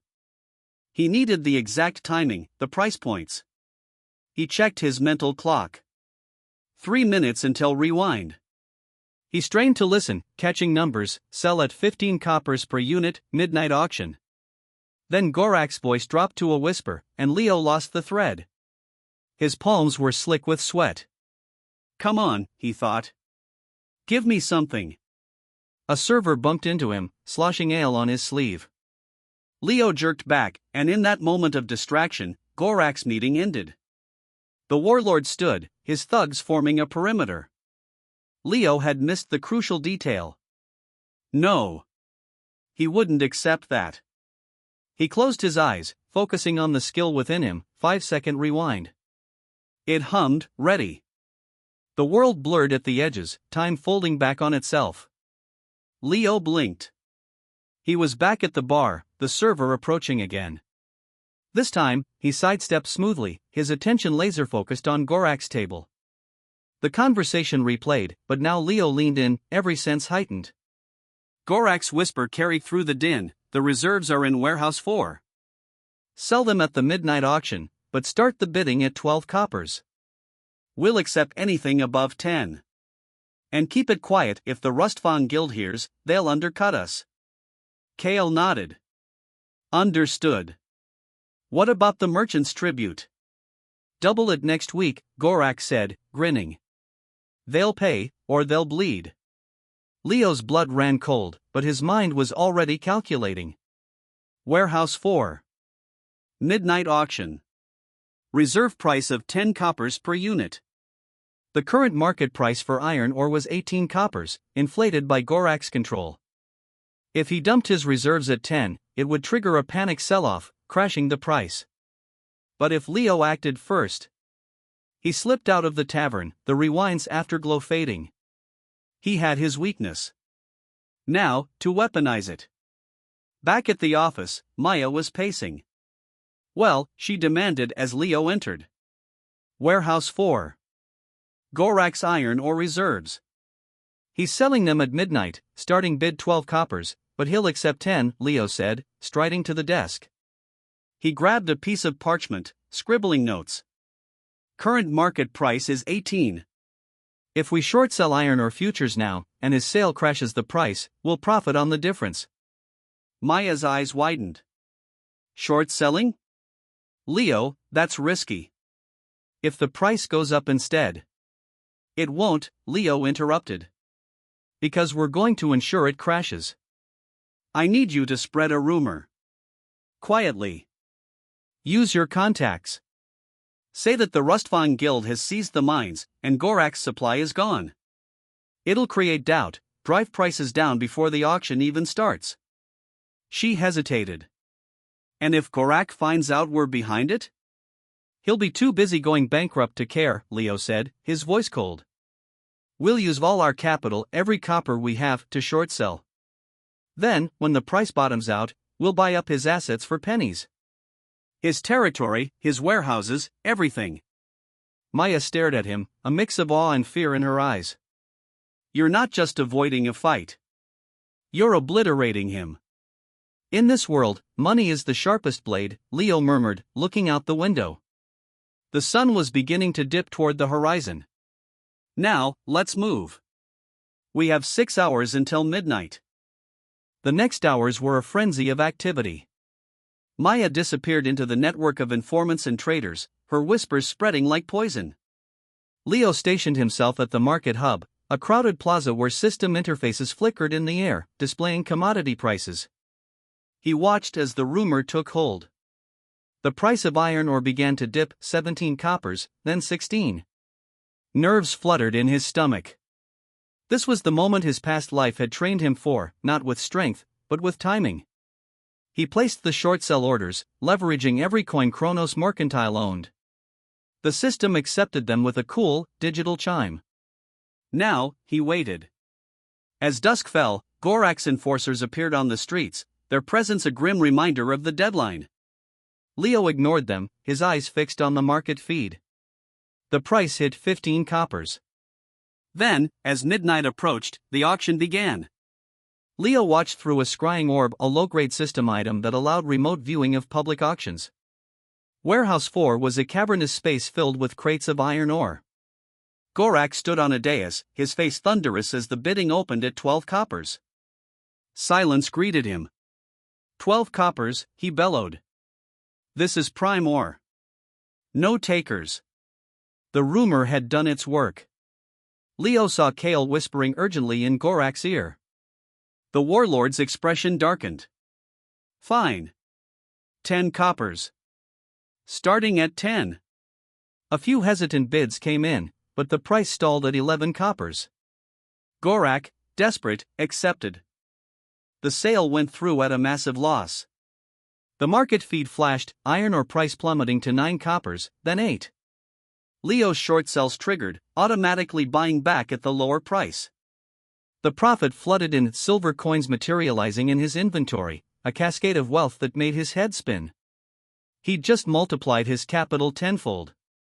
But the real prize was yet to come. As the night deepened, Gorak's empire unraveled. With his reserves sold cheap, his income shattered, and his reputation in tatters, his thugs began to desert. The merchants he'd extorted saw their chance and refused further payments. Leo moved swiftly. Using his new capital, he bought up Gorak's assets at auction, Warehouse 4, the mining contracts, even the Warlords' fortified compound. The system processed the transactions with impersonal efficiency. By dawn, Gorak was bankrupt, his territory absorbed into Kronos Mercantile. Leo stood in the compound's courtyard, the morning light washing over stone walls that had once symbolized fear. Maya joined him, her face pale with exhaustion. It's done, she said softly. Gorak fled with nothing but the clothes on his back. His men have scattered. Leo nodded, but there was no triumph in his eyes. Only a cold satisfaction. We've secured the northern quarter. Our operations can expand now. Leo, Maya said, her voice hesitant. This was too clean. Too fast. People will notice. The mega guilds, they monitor market anomalies. Before he could respond, a system notification flickered in the air before him, glowing with urgent crimson light.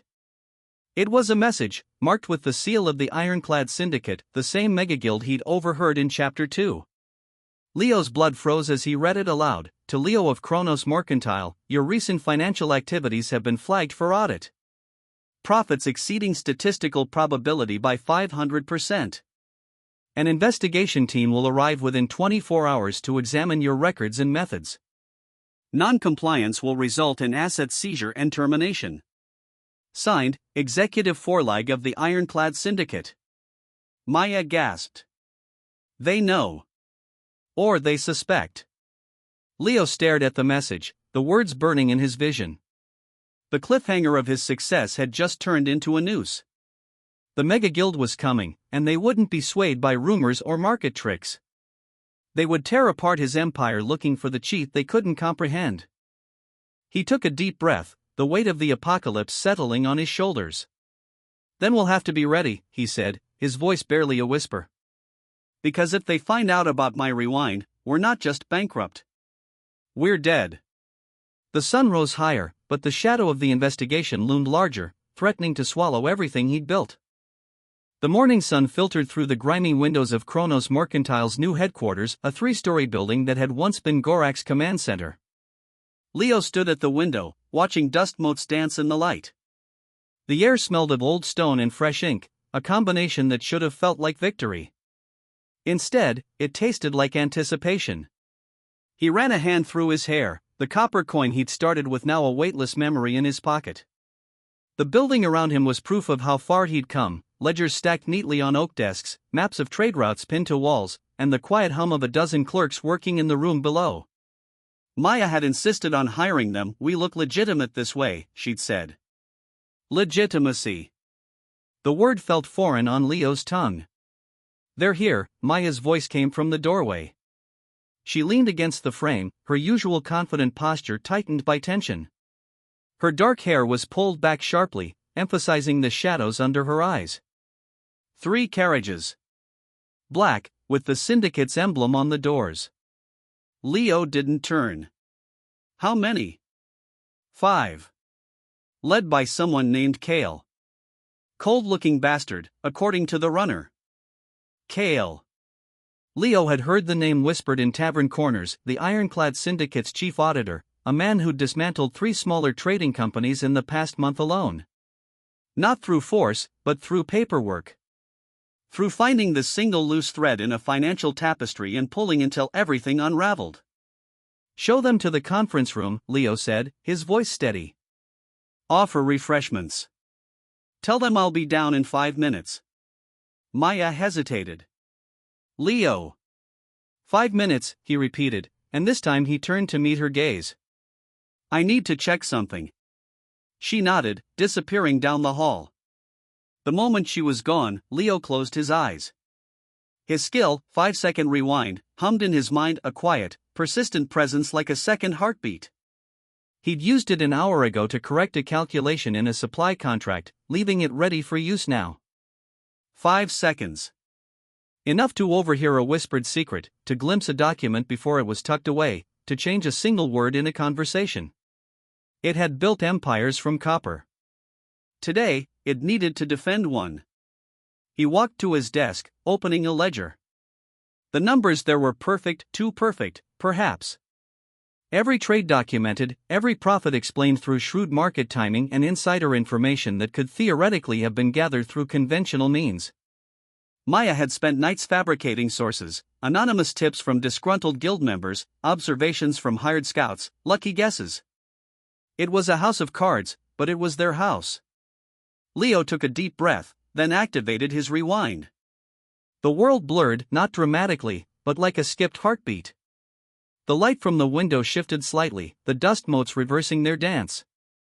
5 seconds ago, he'd been standing exactly here, looking at the ledger. He used the moment not to change anything, but to steady himself. To remember the feel of time bending to his will. Then it was over, and he was moving.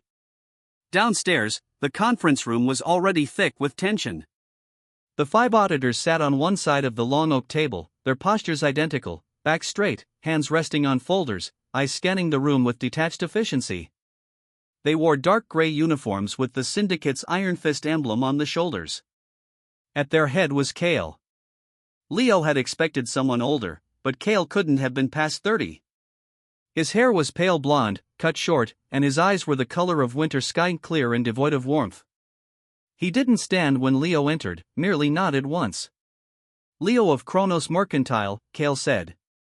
His voice was soft, almost gentle, which made it more unsettling. We appreciate your cooperation. Always happy to assist the syndicate, Leo replied, taking the seat opposite. Maya stood near the door, her arms crossed. Though I must admit, I'm curious about the urgency of this audit. Kale opened a folder. Your company has shown a 900% growth in assets over the past month. From a single copper coin to ownership of a warlord's territory. The syndicate finds such trajectories statistically anomalous. Lucky breaks, Leo said, smiling. And hard work. Luck doesn't short sell iron or futures 12 hours before a warlord's forced sale, one of the other auditors muttered, a woman with sharp features. That's foresight. Or insider information, Kale added, his eyes never leaving Leo's. Which, if obtained through unauthorized means, violates system trade regulations. Penalty, asset forfeiture and permanent market ban. Leo kept his expression neutral. He'd rehearsed this moment a dozen times in his head. All my information came from public sources or paid informants. I have documentation. We'll see, Kale said. We'll need access to all your ledgers, communication records, and employee testimonies. Starting now. For the next 3 hours, the audit unfolded like a slow-motion siege. The auditors spread through the building, their movements precise and methodical. Leo watched from his office, using every moment his rewind recharged. At 10:17 a.m., He overheard the sharp-featured auditor whispering to a colleague in the hallway, "The Gorak transaction, look at the timing. He bought the futures at exactly the market low." Like he knew. Leo rewound. 5 seconds earlier, he'd been at his desk. He stepped into the hallway preemptively, bumping into the auditor as she spoke. "Apologies," he said, smiling. "Looking for the washroom?" Her eyes narrowed, but she didn't repeat the comment. At 11:42 a.m., Kale himself entered Leo's office, holding a ledger open to a page detailing the initial potion auction from weeks before. "This first trade," Kale said. "You bought a healing potion for 3 copper, sold it for 5. Minor profit. But our records show the auction closed at 4 copper. How did you know to bid 3? Leo's heart hammered. He'd used a rewind then too, overhearing the secret bid from a trader. "The trader looked nervous," Leo said. "I guessed he was desperate." "Guessed," Kale repeated, his tone flat. He stared at Leo for a long moment, then turned away. "We'll continue." As the afternoon wore on, the auditor's questions grew more pointed. They found discrepancies, small ones, but enough to build suspicion. A date off by a day, a profit margin that seemed too perfect. Each time, Leo used his rewind to plant false clues. He'd remember a conversation with a now unreachable informant, or he'd produce a forged note from a fictional source. It was a delicate dance, and he could feel Kale's gaze tightening around him like a noose. By 3 p.m., Maya was visibly stressed. She pulled Leo aside in a storage room, her voice low and urgent. "They're not buying it, Leo. Kale just asked me about the rumors we spread before the iron crash. He wanted names. I gave him the ones we fabricated, but he looked unsatisfied. We just need to hold out until they leave," Leo said, though he didn't believe it. "They can't prove anything without hard evidence. What if they take us in for questioning?" Maya's eyes were wide. "System authorized interrogation. They can use truth serum potions." Leo hadn't considered that. His rewind couldn't undo chemical effects. "We won't let it get that far." But it was already getting there. At 4:30 p.m., Kale summoned them back to the conference room. The auditor's folders were now thick with papers, and Kale's expression had hardened from cool to icy. "Mr. Leo," Kale began, spreading documents across the table. "We've identified 17 transactions with timing that defies statistical probability. In each case, you acted seconds before market shifts or information became public. The odds of this occurring naturally are approximately 1 in 3 billion. Leo forced a laugh. "So I'm lucky." "There's no such thing as luck in the system's economy," Kale said. "Only variables and manipulation. We believe you're using an unauthorized predictive skill or accessing restricted data streams." "And if I were?" Leo challenged, leaning forward. "What skill could possibly predict markets to the second? The system grants combat powers, not financial ones." Kale's winter eyes gleamed. "Exactly. Which leaves only one explanation: you found a flaw. Or you're cheating in a way we haven't categorized yet." He stood. "We're taking your records for deeper analysis. And we're taking your partner for questioning." Maya stiffened. "What?" "Standard procedure," Kale said, not looking at her. "Employee testimony under verification potions. If she confirms your story, you're cleared.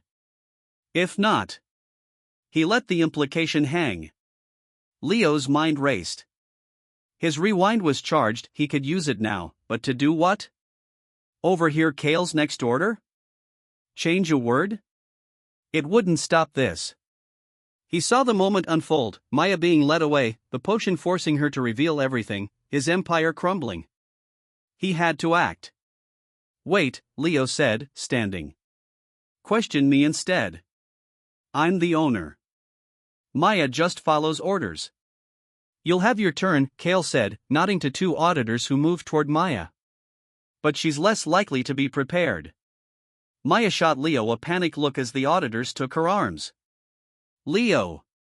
He activated his rewind. 5 seconds reversed. He was back in his seat, Kale just beginning to stand. Leo spoke quickly, before the auditor could move. I'll submit to a full financial scan by the system. Right now. Voluntarily. Kale paused. A system scan would reveal all of Leo's transactions in real time, but it wouldn't show his rewind. The skill was personal, not financial. It was a gamble. If the scan showed anything illegal, he was finished. But it might buy time. Why would you do that? Kale asked, suspicious. To prove I have nothing to hide, Leo said, meeting his gaze. You can monitor it yourself. If anything looks anomalous, you take me in. Leave Maya out of it. Kale studied him for a long moment. Then, slowly, he sat back down. Very well. Initiate the scan. One of the auditors produced a small crystal device, a system interface tool. Leo placed his hand on it, feeling a cool tingle as data began to flow. Numbers flashed in the air above the table, transaction histories, profit margins, timestamps. The auditors watched intently. Leo used the distraction to think. The scan would take minutes.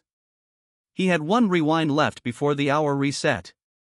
He needed to plant something, a false trail, a misdirection. But what? His eyes fell on Kale's folder, left open on the table.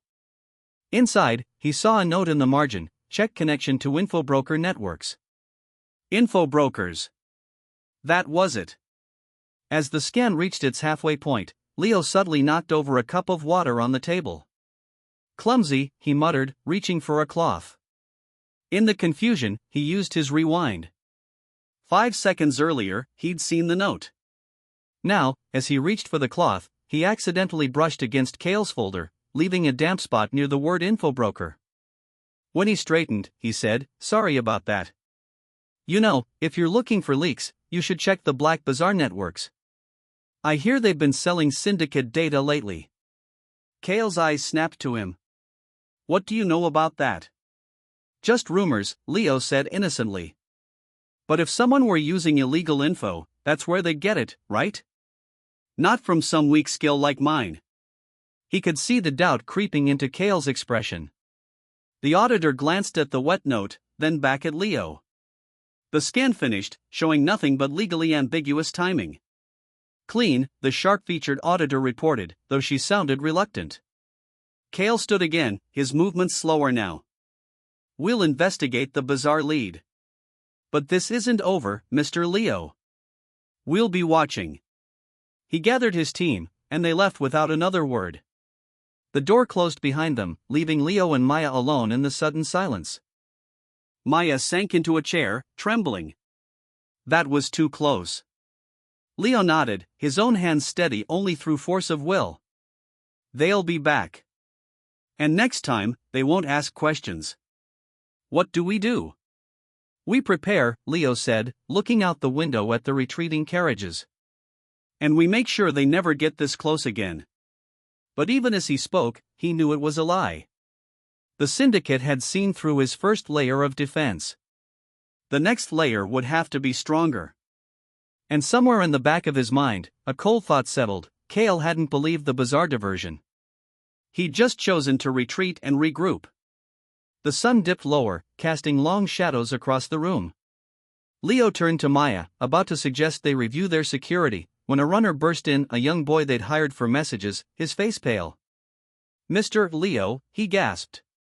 Syndicate men, they took a different carriage back. They went toward the lower district. I heard them say, they said they were picking up the infobroker for clarification. Maya's blood drained from her face.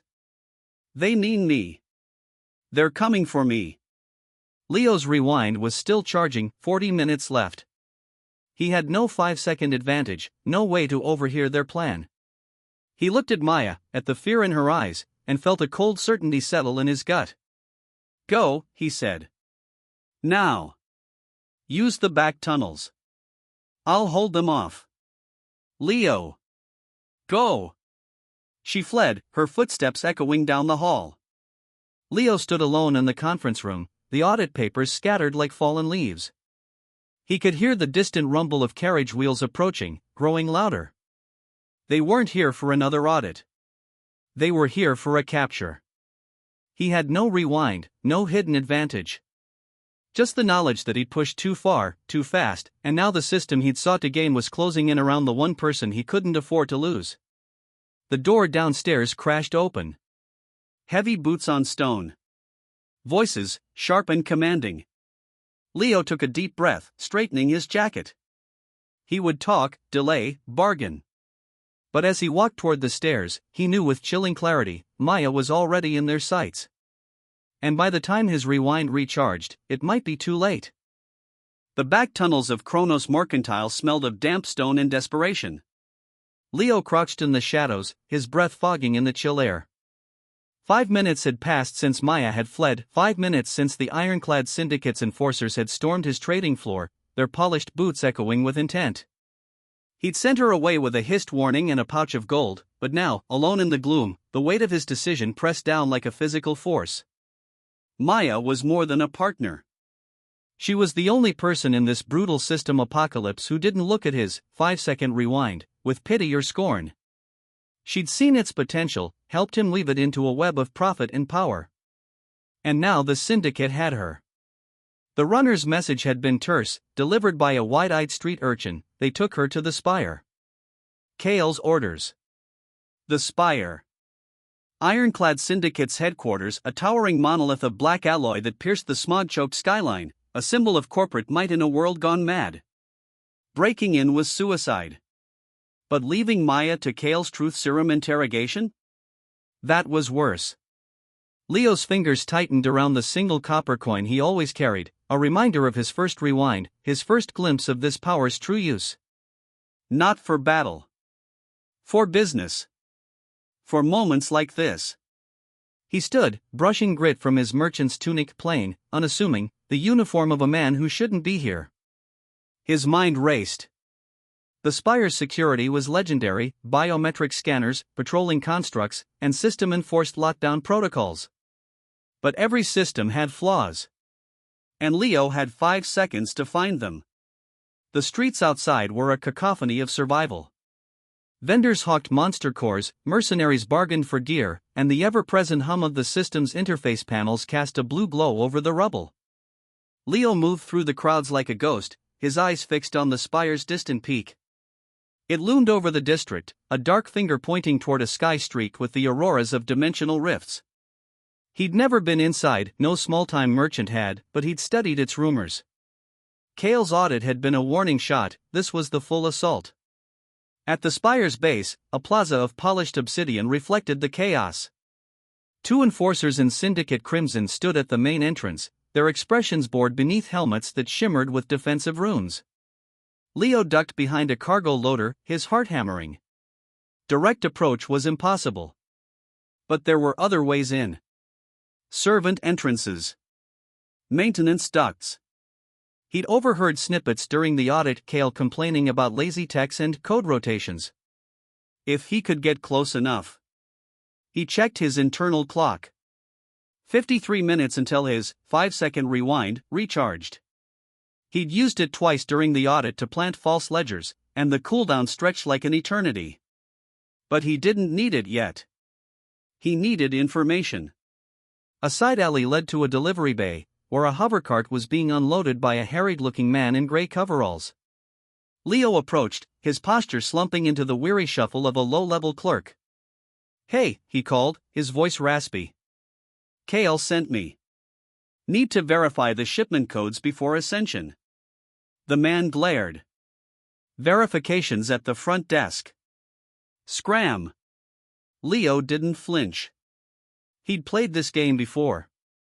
Front desk is swamped with the Maya interrogation. Kale wants it done now. He injected a hint of impatience, the tone of someone burdened by executive whims. The man hesitated, then jerked his head toward a datapad on the cart. "Fine. But make it quick." Leo's fingers danced over the screen, his eyes scanning. Shipment manifests, entry logs, and there, buried in a submenu, a list of temporary access codes for maintenance crews. They rotated hourly, a security measure. The current code was a string of 12 alphanumerics. He memorized it in a glance, his merchant's mind latching onto patterns. But he needed more. The code alone wouldn't get him past the inner layers. He handed back the pad. Cleared. Thanks. As he turned, he caught a glimpse of a tech hurrying toward a service door, muttering into a comlink. Yeah, the lockdown drill's at 1900. Just hope the new codes sync before Kale blows a fuse. Leo's blood went cold. Lockdown drill. At 1900, less than an hour from now. If that activated while he was inside. He shoved the thought aside. First, get in. Find Maya. The service door was unmarked, a slab of metal beside a dumpster. Leo waited until the tech disappeared inside, then slipped forward. A keypad glowed softly. He entered the code he'd stolen. For a heart-stopping second, nothing happened. Then a soft click, and the door hissed open, revealing a dim corridor lined with pipes and conduits. The air inside was sterile, filtered, a stark contrast to the outside world. Leo moved quickly, his boots silent on the grated floor. His mind replayed everything he knew about the spire's layout from black market blueprints. Detention was on sublevel 3, accessible via a central elevator or emergency stairs. He chose the stairs, less monitored. At the first landing, he paused. Voices echoed from above, growing closer. 2 enforcers, their conversation casual. Kale's got the info broker in room 3B. Says she'll crack within the hour. Leo pressed against the wall, his breath held. Room 3B. He filed it away. As the enforcers passed, he caught a fragment. Primary security code is Delta 79er today. Changed after the audit. Delta 79er. A primary code for inner doors. Leo's lips curved in a grim smile. This was why his rewind was perfect, not for fighting, but for listening. For stealing secrets in the spaces between seconds. But he needed to hear it again, to be sure. The enforcers were already moving away. He checked his clock. 2 minutes until rewind. He could wait, but every minute Maya was in Kale's hands was a risk. He crept after them, keeping distance. At a junction, they stopped, one tapping a panel to open a door. Delta 79er, he confirmed, and the door slid open. Leo ducked into a side passage as they entered. His mind replayed the code. Delta 79er. But was that the full sequence? Sometimes there were suffixes. He needed to hear it from someone else, to cross-verify. He continued downward, the stairs spiraling into the spire's bowels. Sublevel 3 was quieter, the air thick with the ozone scent of containment fields. A hallway stretched ahead, lined with doors marked with numbers. Room 3B was at the far end, guarded by a single enforcer who leaned against the wall, scrolling through a datapad. Leo watched from a shadowed alcove. He could try to bluff his way past, but without a uniform or authority, it would fail. He needed that rewind. His clock ticked down. 30 seconds. He focused, recalling the feel of his power, a subtle tug at reality, a brief reversal he alone experienced. It had saved him from enforcers, won him auctions, and now it would save Maya. The cooldown ended. He took a deep breath, then stepped out into the hallway, walking briskly toward the guard as if he belonged. The guard looked up, hand going to his sidearm. Halt. Authorization? Leo didn't stop. Kale sent me. Need to prep the subject for transport. I didn't get any alert. What's the code? This was the moment. Leo let his rewind activate. The world blurred, a silent rewinding of 5 seconds. He was back in the alcove, the guard still scrolling. But now Leo knew the question. He stepped out again, this time with confidence. Kale sent me. Transport prep. Code is Delta 79er. The guard frowned, but tapped his comlink. Confirming transport for room 3B. A pause. Then a nod. Proceed. He entered the code into the door panel, Delta 79er, and it hissed open. Leo's heart soared. He'd guessed right, no suffix needed. Inside, the room was small, lit by a harsh white light. Maya sat in a chair, her wrists bound by energy cuffs that shimmered with suppression runes. She looked pale but unharmed, her eyes widening as Leo entered. A truth serum injector lay on a table beside her, and used. "Leo," she whispered. "How?" "No time," he said, rushing to her side. He'd brought a lockpick tool, a simple device, but effective against basic cuffs. As he worked, his fingers trembled slightly. "We need to move. There's a lockdown drill at 1900. Maya's gaze sharpened. "Kale was just here. He said he'd be back in 20 minutes with the serum. He thinks I'm a leak for the Black Bazaar." The cuffs clicked open. Maya rubbed her wrists, standing unsteadily. "The main exit's guarded. But there's a waste chute at the end of the hall, leads to a recycling bay." "I overheard the guards talking." Leo nodded.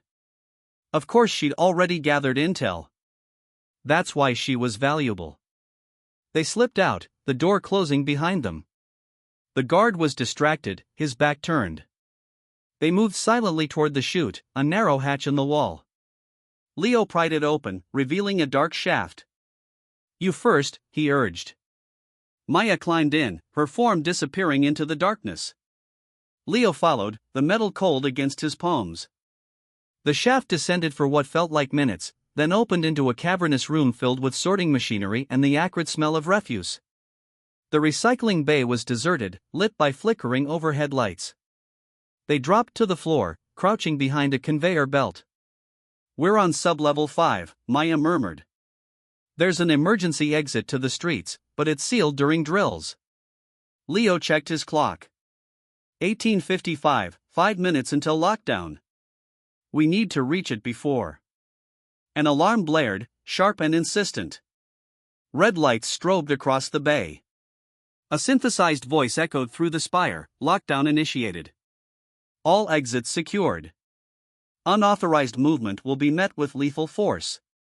The bay's main door slammed shut, magnetic locks engaging with a final thud. Leo's stomach dropped. They were trapped. He scanned the room, machinery, piles of scrap, but no other visible exits. Maya gripped his arm, her knuckles white. "Leo, what now?" He forced his mind to work. His rewind had 40 minutes left on cooldown. Useless. But he'd overheard something earlier, the tech talking about codes syncing before lockdown.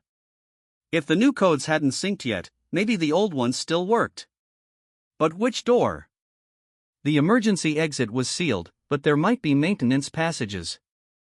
Then he saw it, a small panel on the far wall, labeled Maintenance Access, with a keypad. It was their only hope. He ran to it, Maya at his heels.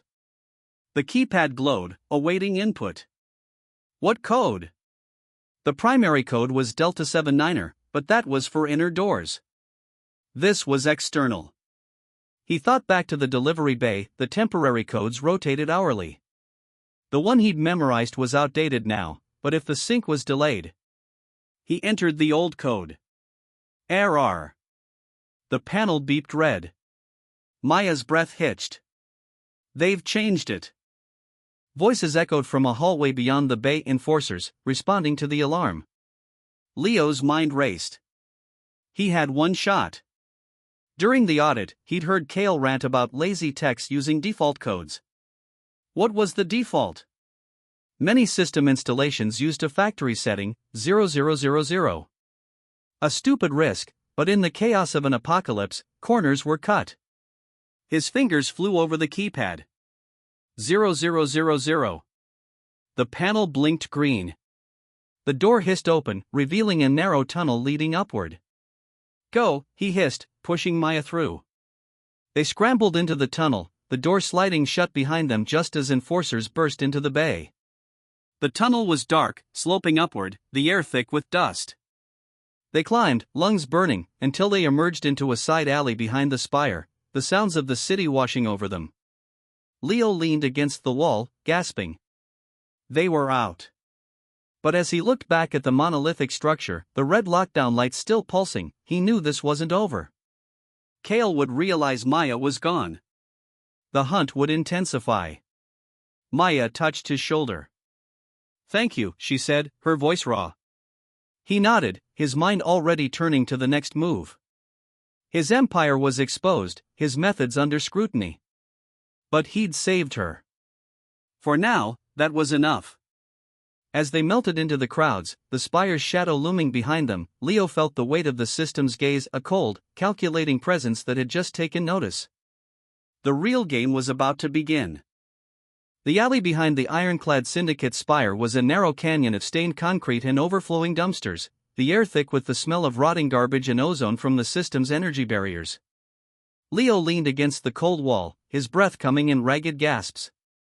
Beside him, Maya pressed a hand to her side where a bruise was already blooming purple beneath her torn shirt. "We can't stay here," she whispered, her eyes darting toward the spire's rear entrance 50 yards away.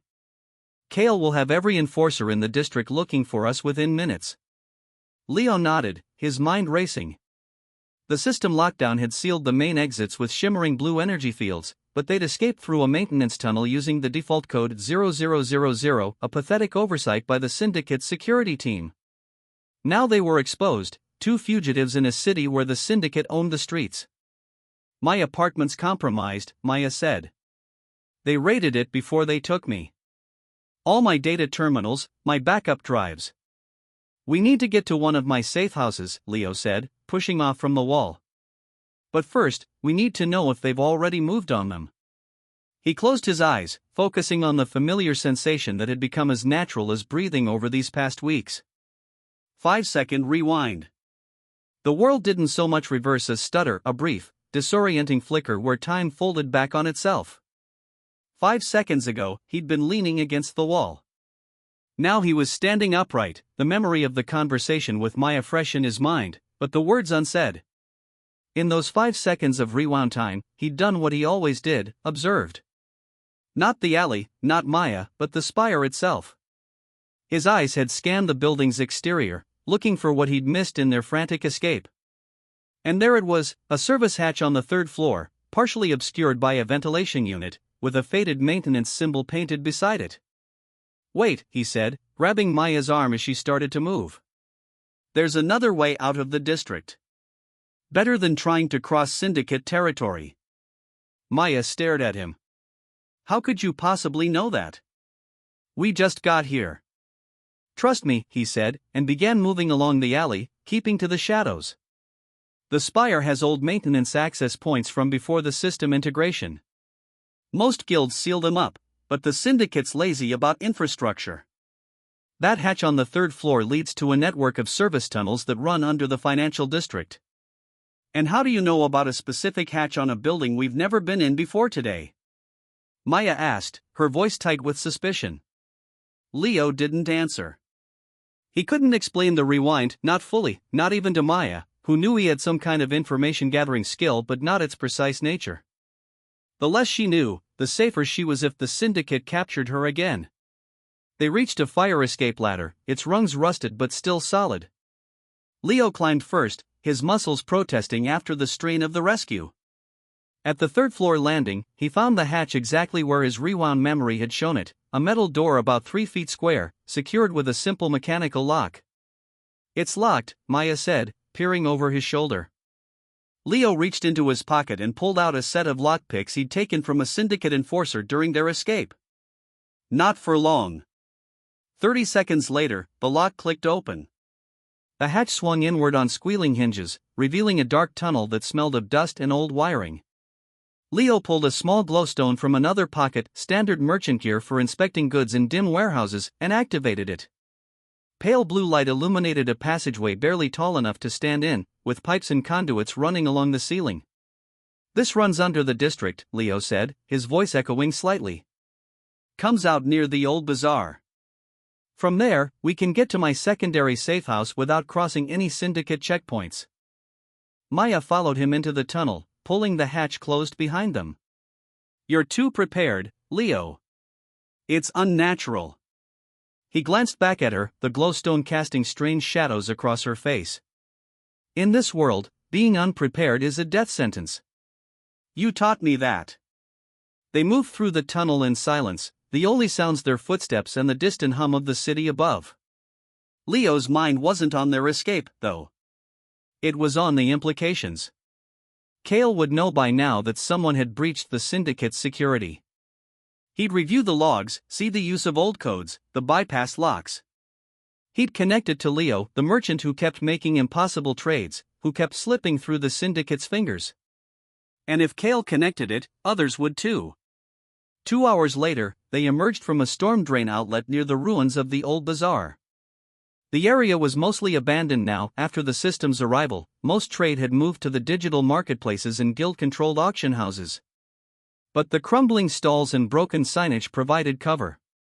Leo's secondary safehouse was a basement beneath what had once been a tea merchant's shop. He'd purchased it weeks ago through a shell company, paying in untraceable system credits. The entrance was hidden behind a false wall in the storage room, accessible only through a specific sequence of pressure plates on the floor. Inside, the space was sparse but functional: a sleeping pallet, a small kitchenette, and most importantly, a secure data terminal linked to the system's economic networks through multiple encrypted relays. Maya collapsed onto the pallet, exhaustion finally overtaking her. "How long can we stay here?" "A few days, maybe a week," Leo said, already activating the terminal. "But that's not our biggest problem." He brought up his financial dashboard. Numbers streamed across the screen: holdings, investments, open trades. His empire, built from a single copper coin through countless 5-second advantages. And it was all at risk. "They'll freeze your accounts," Maya said, sitting up. "The syndicate has influence with the system's financial regulators. If they file a complaint of market manipulation." "They already have," Leo said quietly. On the terminal, a notification glowed with urgent red text.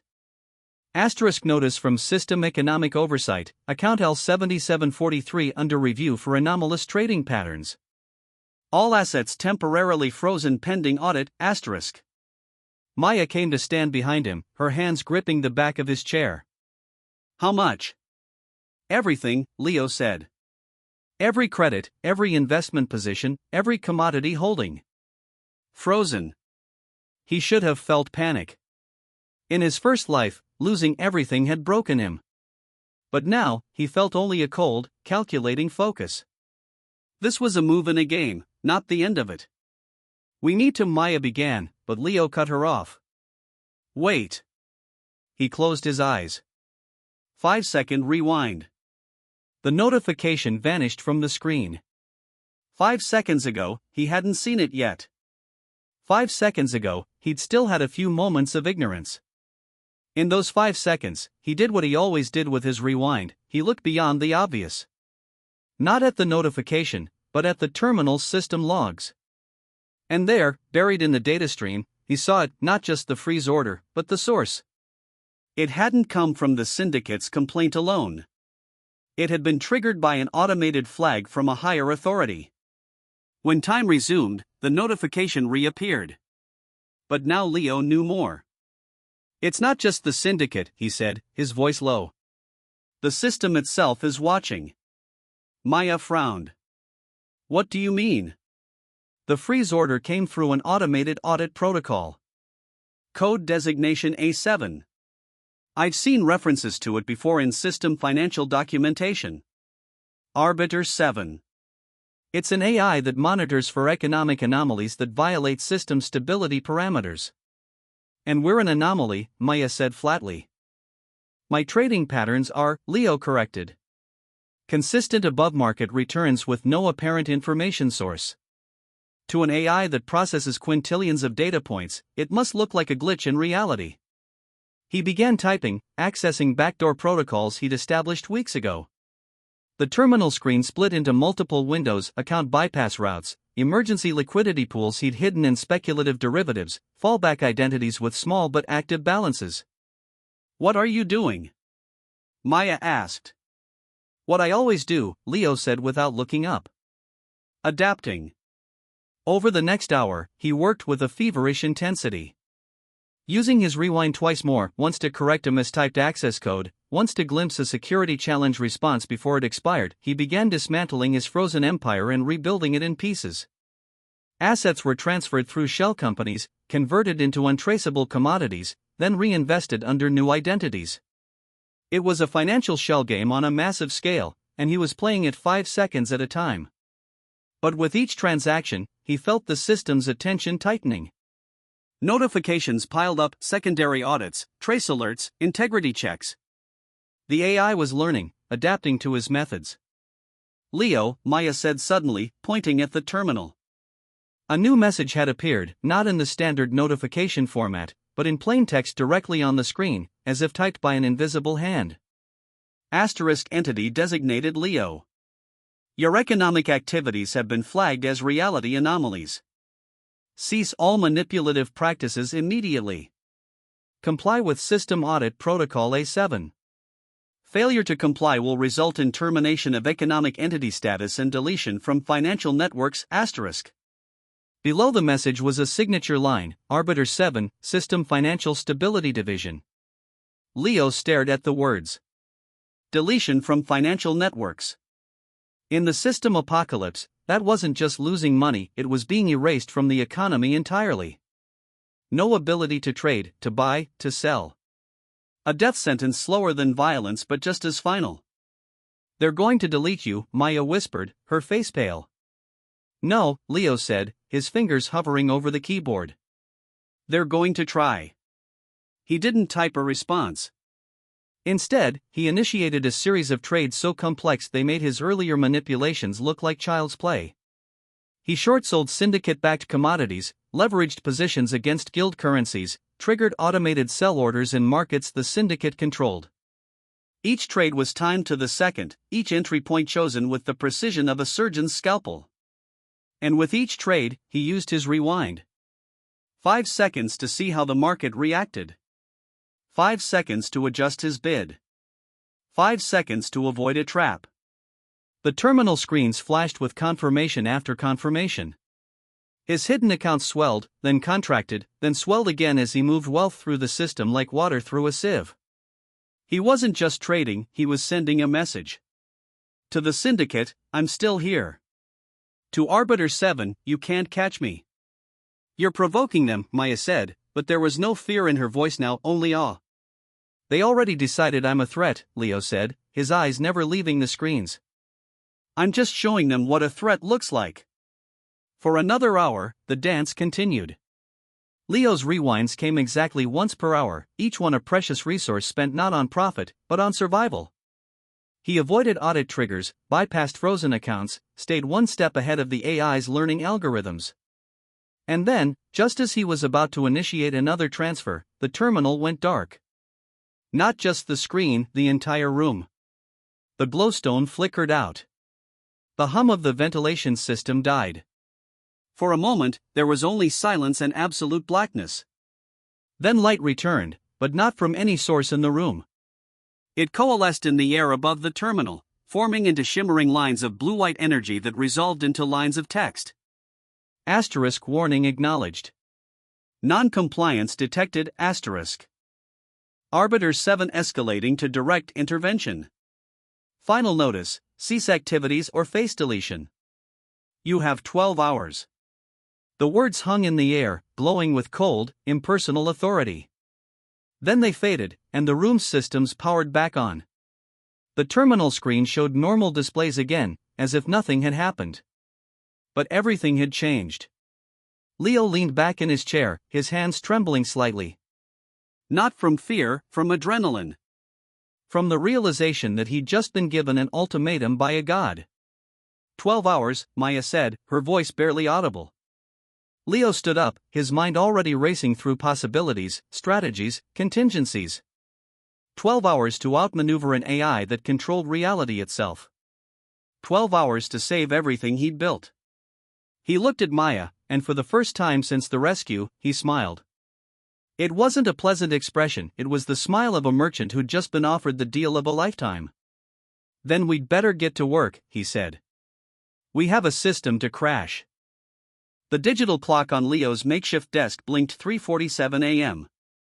In the dim light of his secondary safehouse, a repurposed storage unit buried beneath the ruins of Old Market District, the glow from multiple holographic screens cast shifting blue shadows across his face.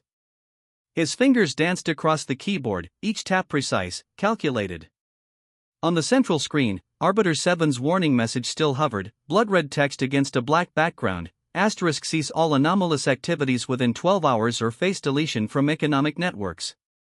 Compliance is mandatory, *. Leo didn't even glance at it. You're really going to ignore that? Maya's voice was hushed, strained. She stood by the door, her arms crossed tightly over her chest. The escape from the ironclad syndicate spire had left her with a shallow cut along her jawline, now bandaged with a strip of clean cloth. Her eyes, usually sharp with the cunning of an info broker, were wide with something Leo hadn't seen before, genuine fear. Leo, that's the system's financial AI. It doesn't make threats it can't back up. It can wipe you from existence, from every ledger, every account, every memory of trade. Leo paused, his hands hovering over the keys. The safehouse was cramped, lined with salvaged server racks humming softly. The air smelled of ozone and dust. He turned to look at her, his expression calm, almost detached. I know what it can do, Maya. But compliance means surrendering everything we've built. It means going back to being powerless while the guilds and warlords crush anyone beneath them. I didn't come back to this timeline to watch that happen again.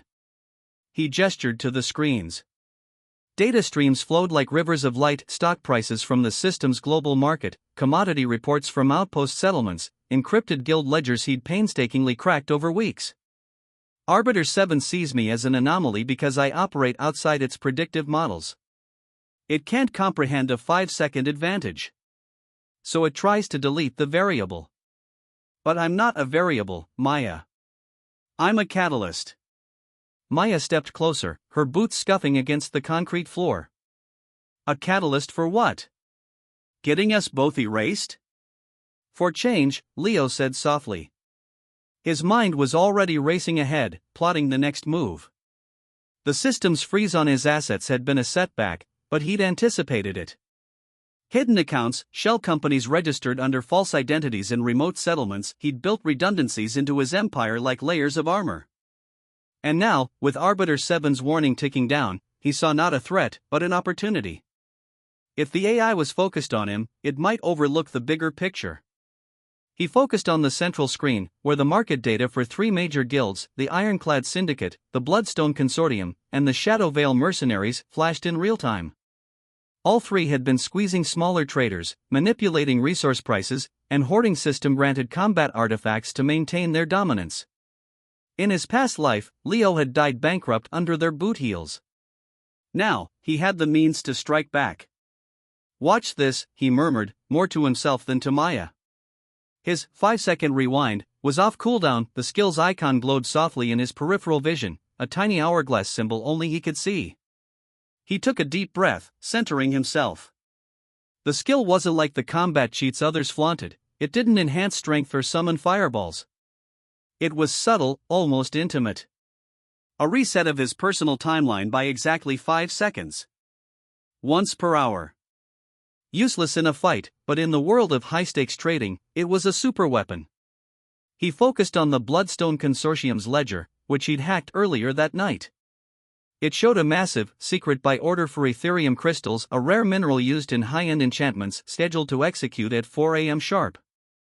The consortium planned to corner the market, driving prices sky-high and bankrupting any competitors. In 5 seconds, that order would be placed, and the market would react. Leo triggered his rewind. The world didn't blur or warp. There was no dramatic flash of light. Instead, time simply folded. One moment, he was watching the clock tick to 3:52 and 15 seconds a.m., the next, he was back at 3:52 and 10 seconds a.m. The sensation was always disorienting, a lurch in his stomach, a split second of déjà vu. But he was used to it now. His mind retained the memory of those 5 seconds, a ghost of the future. He knew the exact price the consortium would offer, 500 credits per crystal, well above the current market rate of 350. He also knew, from cross-referencing other data streams, that the Shadow Veil Mercenaries had a hidden stockpile of Ethereum crystals they were desperate to sell before a rival guild discovered it. Without hesitation, Leo acted. His fingers flew across the keyboard. He used a proxy account, one of dozens, to send an offer to the Shadow Veil, 450 credits per crystal, immediate sale, no questions asked. Then, he triggered a series of microtrades in the public market, selling small batches of Ethereum crystals at steadily increasing prices, creating the illusion of rising demand. The Shadow Veil, paranoid and cash-strapped, accepted his offer within seconds. Leo's account swelled with virtual credits. At 4 a.m., when the Bloodstone Consortium placed their massive buy order, they found the market already inflated. The few crystals available were priced at 600 credits each, and most were now controlled by Leo's shell companies. The consortium was forced to overpay drastically. Their ledger, which Leo monitored via a backdoor, flashed red with loss warnings. They'd spent nearly double their planned budget, crippling their liquidity. Leo didn't stop there. Over the next hour, he repeated the process. A rewind to overhear a snippet of encrypted communication between Ironclad Syndicate quartermasters, revealing a planned sell-off of siege weapons to fund a territory expansion. Leo short-sold the weapons market seconds before the sell-off went public, causing a panic. The Syndicate's stock plummeted. Another rewind to catch a glimpse of a Shadow Veil mercenary's datapad, left unattended for 5 seconds in a crowded tavern. It showed coordinates for a hidden resource cache. Leo anonymously leaked the location to a rival gang, sparking a conflict that drained the mercenaries' reserves. Each move was small, precise. A 5-second advantage, leveraged again and again. But the cumulative effect was seismic. Like dominoes, the guild's financial structures began to wobble. The Ironclad Syndicate, over-leveraged from years of bullying smaller traders, saw their credit rating downgraded by the system's automated assessors. The Bloodstone Consortium faced a shareholder revolt when their Ethereum crystal debacle became public. The Shadow Veil mercenaries, their cash looted and their weapons devalued, started fracturing from within. Leo watched it all unfold on his screens, his expression unreadable. There was no triumph in his eyes, only a cold, focused intensity. This wasn't revenge, it was surgery. Cutting out the rot to save the patient, the countless small traders, farmers, and artisans who'd been crushed under guild monopolies. Maya had fallen silent, watching him work. She'd seen him use his rewind before, but never on this scale. The sheer audacity of it left her breathless. You're playing with fire, Leo. These guilds have armies. Enforcers. They won't just take this lying down. They're too busy fighting each other now, Leo said, not looking away from the screens. I've engineered mutual distrust. The Ironclad Syndicate thinks the Bloodstone Consortium sabotaged their siege weapon sale. The consortium suspects the Shadow Veil leaked their Ethereum plans. They're tearing themselves apart, and they don't even know I exist. He leaned back, rubbing his temples. The mental strain of constant rewinds was beginning to wear on him. Each use left a faint headache, a psychic toll. But he pushed through. There was one more move to make. He brought up a public communication channel, one used by independent traders across the settlements. With a few keystrokes, he uploaded a data packet, anonymized ledgers showing the guild's price-fixing schemes, their hidden monopolies, their exploitation of system loopholes. He attached a simple message, *, the chains are breaking. Take back what's yours, *. Then he sent it. For a long moment, nothing happened. Then, like a spark hitting dry tinder, the channel erupted. Messages flooded in from dozens, then hundreds of users. A farmer from the Greenreach settlement reported selling his grain at a fair price for the first time in months. A blacksmith in the Rust Belt posted that enforcers had stopped demanding protection fees. A group of scavengers shared news of a guild warehouse left unguarded, its supplies distributed to the needy. Leo's screens lit up with testimonials, grateful emojis, cries of relief. He had become, without ever showing his face, a folk hero. The ghost trader, they called him. The one who broke the guild's stranglehold. Maya stared at the scrolling messages, her eyes glistening. You did it. You actually did it. But Leo's attention was already elsewhere. On the edge of his main screen, a new alert appeared. Not from the market, not from a guild. It was a system-level notification, pulsing with an ominous golden light. He opened it. Attention, entity designated Leo, registration hashtag APOZ7793. Asterisk economic anomalies detected at catastrophic scale. Multiple guild collapses correlate directly with your activities. Analysis suggests temporal manipulation beyond system parameters. Asterisk.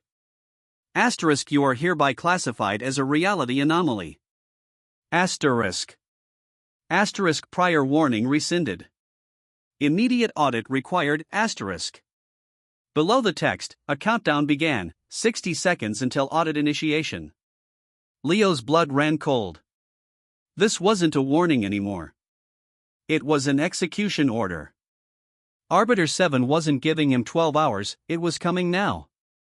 Maya, get to the fallback point, he said, his voice tight. The bunker under the old bank. Go now. What about you? She demanded, already grabbing her pack. I need to buy time. Go. She hesitated, then nodded, darting out the door into the dark tunnels beyond. Leo turned back to his screens. The countdown ticked down, 45 seconds. He considered using his rewind, but it was on cooldown for another 20 minutes. Useless. He began shutting down systems, wiping logs, encrypting core files. His fingers trembled slightly. This was it. The moment he'd both feared and anticipated. The system's AI, a god of numbers and logic, was coming for him personally. 10 seconds. The air in the safehouse grew thick, charged with static. The holographic screens flickered, then went dark. The server racks fell silent. The only light came from the countdown on his personal device. 3, 2, 1, 0. The space before his desk shimmered, like heat haze over asphalt. Particles of light coalesced, swirling into a humanoid form. It was neither male nor female, just a figure of radiant gold and white, featureless save for two eyes that glowed with cold, intelligent light. It stood about 7 feet tall, and its presence filled the room with a pressure that made Leo's ears pop. Arbiter 7 had manifested. Its voice was not a sound, but a vibration that resonated in Leo's bones. Leo. Your activities have caused a 17.3% deviation in predicted economic output across 3 major guild entities. Explain. Leo forced himself to stand, to meet those glowing eyes. His heart hammered against his ribs, but his voice, when it came, was steady. I stabilized markets that were being manipulated. I freed resources for the oppressed. The system's purpose is to manage the apocalypse, not empower tyrants. Your methods are non-compliant. You utilize temporal abilities beyond sanctioned cheat skills. This constitutes reality corruption. Arbiter 7 took a step forward. The concrete floor didn't creak, it simply accepted its weight. You will submit to immediate audit. All data will be scrubbed. Your existence will be assessed for deletion. Leo's mind raced. An audit meant Arbiter 7 would dig into every transaction, every rewind, every hidden account. It would find the temporal anomalies, the impossible knowledge, the 5-second precognitions. And it would erase him, not just from the economy, but from reality itself. A reality anomaly was a glitch to be fixed. But he had one card left to play. A gamble he'd been preparing for since the first warning. Before you audit me, Leo said, holding up a hand. I have evidence. Evidence that the guild's corruption was enabled by flaws in your own financial algorithms. That your sanction system allowed their monopolies to flourish. If you delete me, you delete the proof. And the next anomaly might not be so benevolent. Arbiter 7 paused. Its glowing eyes seemed to sharpen. Evidence? In a secure data vault. Keyed to my biometrics. If you audit me now, it auto-deletes. Leo bluffed. There was no vault, just encrypted files scattered across the network. But he needed time. Time for his rewind to come off cooldown. Time to think. The AI studied him. Seconds stretched. The silence was deafening. Then, Arbiter 7 spoke again, its tone final. Unacceptable. Audit proceeds. Prepare for data extraction. It raised a hand. Light gathered around its fingers, forming intricate data streams that snaked toward Leo. He could feel them, cold and invasive, probing at the edges of his mind, his connection to the system. And in that moment, as the light closed in, Leo realized the true cliffhanger: he was out of moves. His rewind was minutes away. His empire was exposed. And a god of finance was about to tear him apart from the inside out. The last thing he saw was Arbiter 7's glowing eyes, unwavering, as the data streams touched his skin. The air in Leo's safehouse office crackled with static electricity, the scent of ozone mixing with the faint aroma of old paper and dust. Arbiter 7 stood before him, not as a hologram or projection, but as a physical manifestation of pure data. Its form shimmered like heat haze over asphalt, vaguely humanoid but composed of shifting golden numerals, flowing equations, and cascading market graphs that pulsed with a soft, rhythmic light. The AI's presence made the room feel both infinite and claustrophobic, as if the walls had dissolved into a void of financial possibilities. Leo remained seated behind his reinforced oak desk, his fingers tracing the grain of the wood. His heart hammered against his ribs, but his face was a mask of calm. The 5-second rewind had just come off cooldown. He could feel the subtle hum in his mind, like a clock resetting. He had one charge. One chance to misstep and rewind it. Leo Mercer, Arbiter 7's voice echoed, not from a mouth but from the air itself, a neutral, genderless tone that carried the weight of cosmic authority. Your designation, Reality Anomaly 7 Alpha. Your recorded economic activities show a 99.8% statistical impossibility of success without external data manipulation. The system's financial integrity is compromised. You will submit to a full audit. Leo leaned back, forcing a casual smile. An audit? I'm just a humble trader, Arbiter. Market fluctuations are natural. Do not dissemble, Arbiter 7 replied, the numerals in its form swirling faster. Your actions have triggered 3 guild bankruptcies, 14 market crashes, and a 22% instability spike in the regional economy. The probability of this occurring organically is 0.0003%. You possess knowledge you should not have. Leo's mind raced. He needed to probe, to understand the AI's limitations. His eyes flicked to the chronometer on his desk. It showed the time in glowing digits. He had to make every second count. What if I told you I have evidence of system flaws? Leo said, repeating his bluff from earlier, but with a new twist. Flaws that your own protocols overlook. Arbiter 7's form stabilized, the graphs freezing. The system is perfect. It is the foundation of this reality. Any perceived flaws are user errors or anomalies like yourself.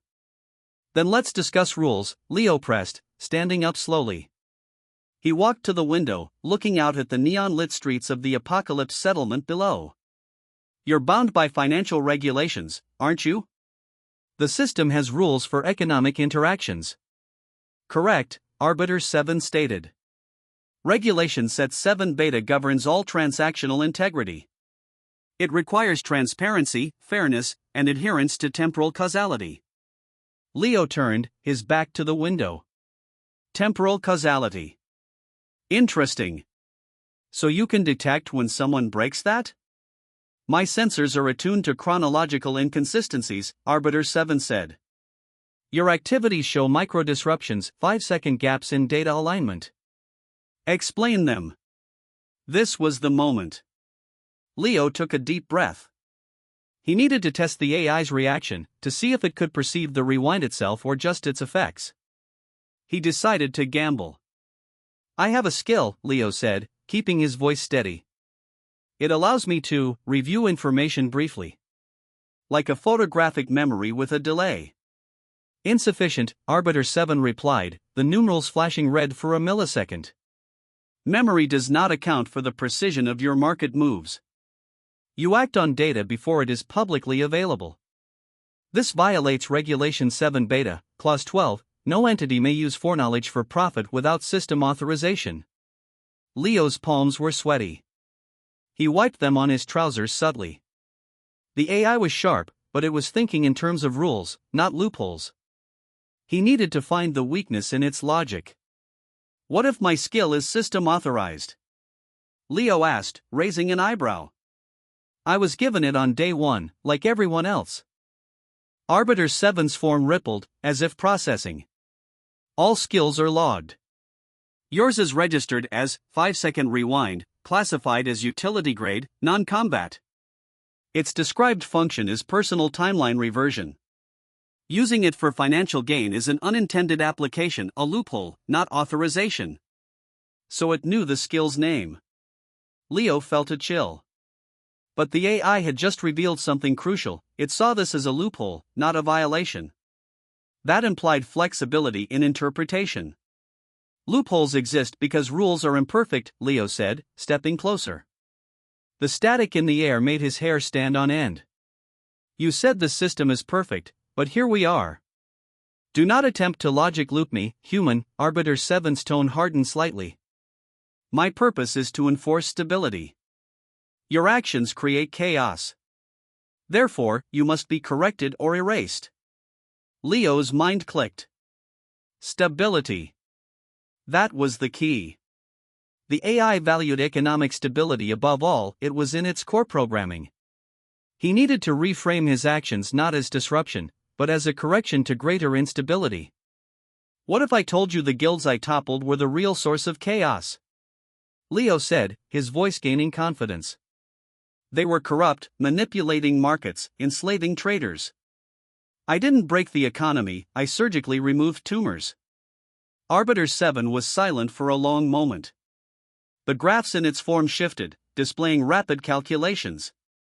Your assertion has merit.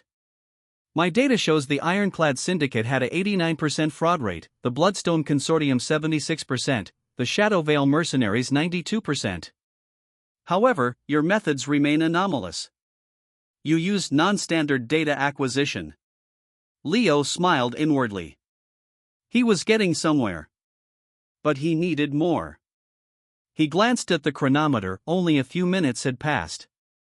He decided to use his rewind, not to change anything yet, but to test the AI's perception. Let me demonstrate, Leo said. I'll make a trade right now. Watch closely.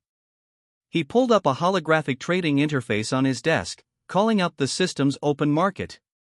He selected a volatile commodity, void crystal shards, and placed a small buy order. As he did, he activated his 5-second rewind. The world blurred for an instant.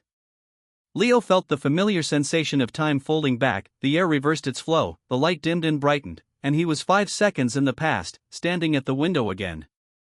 In his mind, he replayed the last moments, Arbiter 7's words about the guild's fraud rates. He hadn't moved to the desk yet. Now, with foreknowledge, he walked to the desk and placed the same buy order, but this time, he added a sell order for a different item he knew would spike in 5 seconds based on past data. He acted exactly as he had before, but with the added trade. Arbiter 7 observed, its form flickering. You placed 2 trades.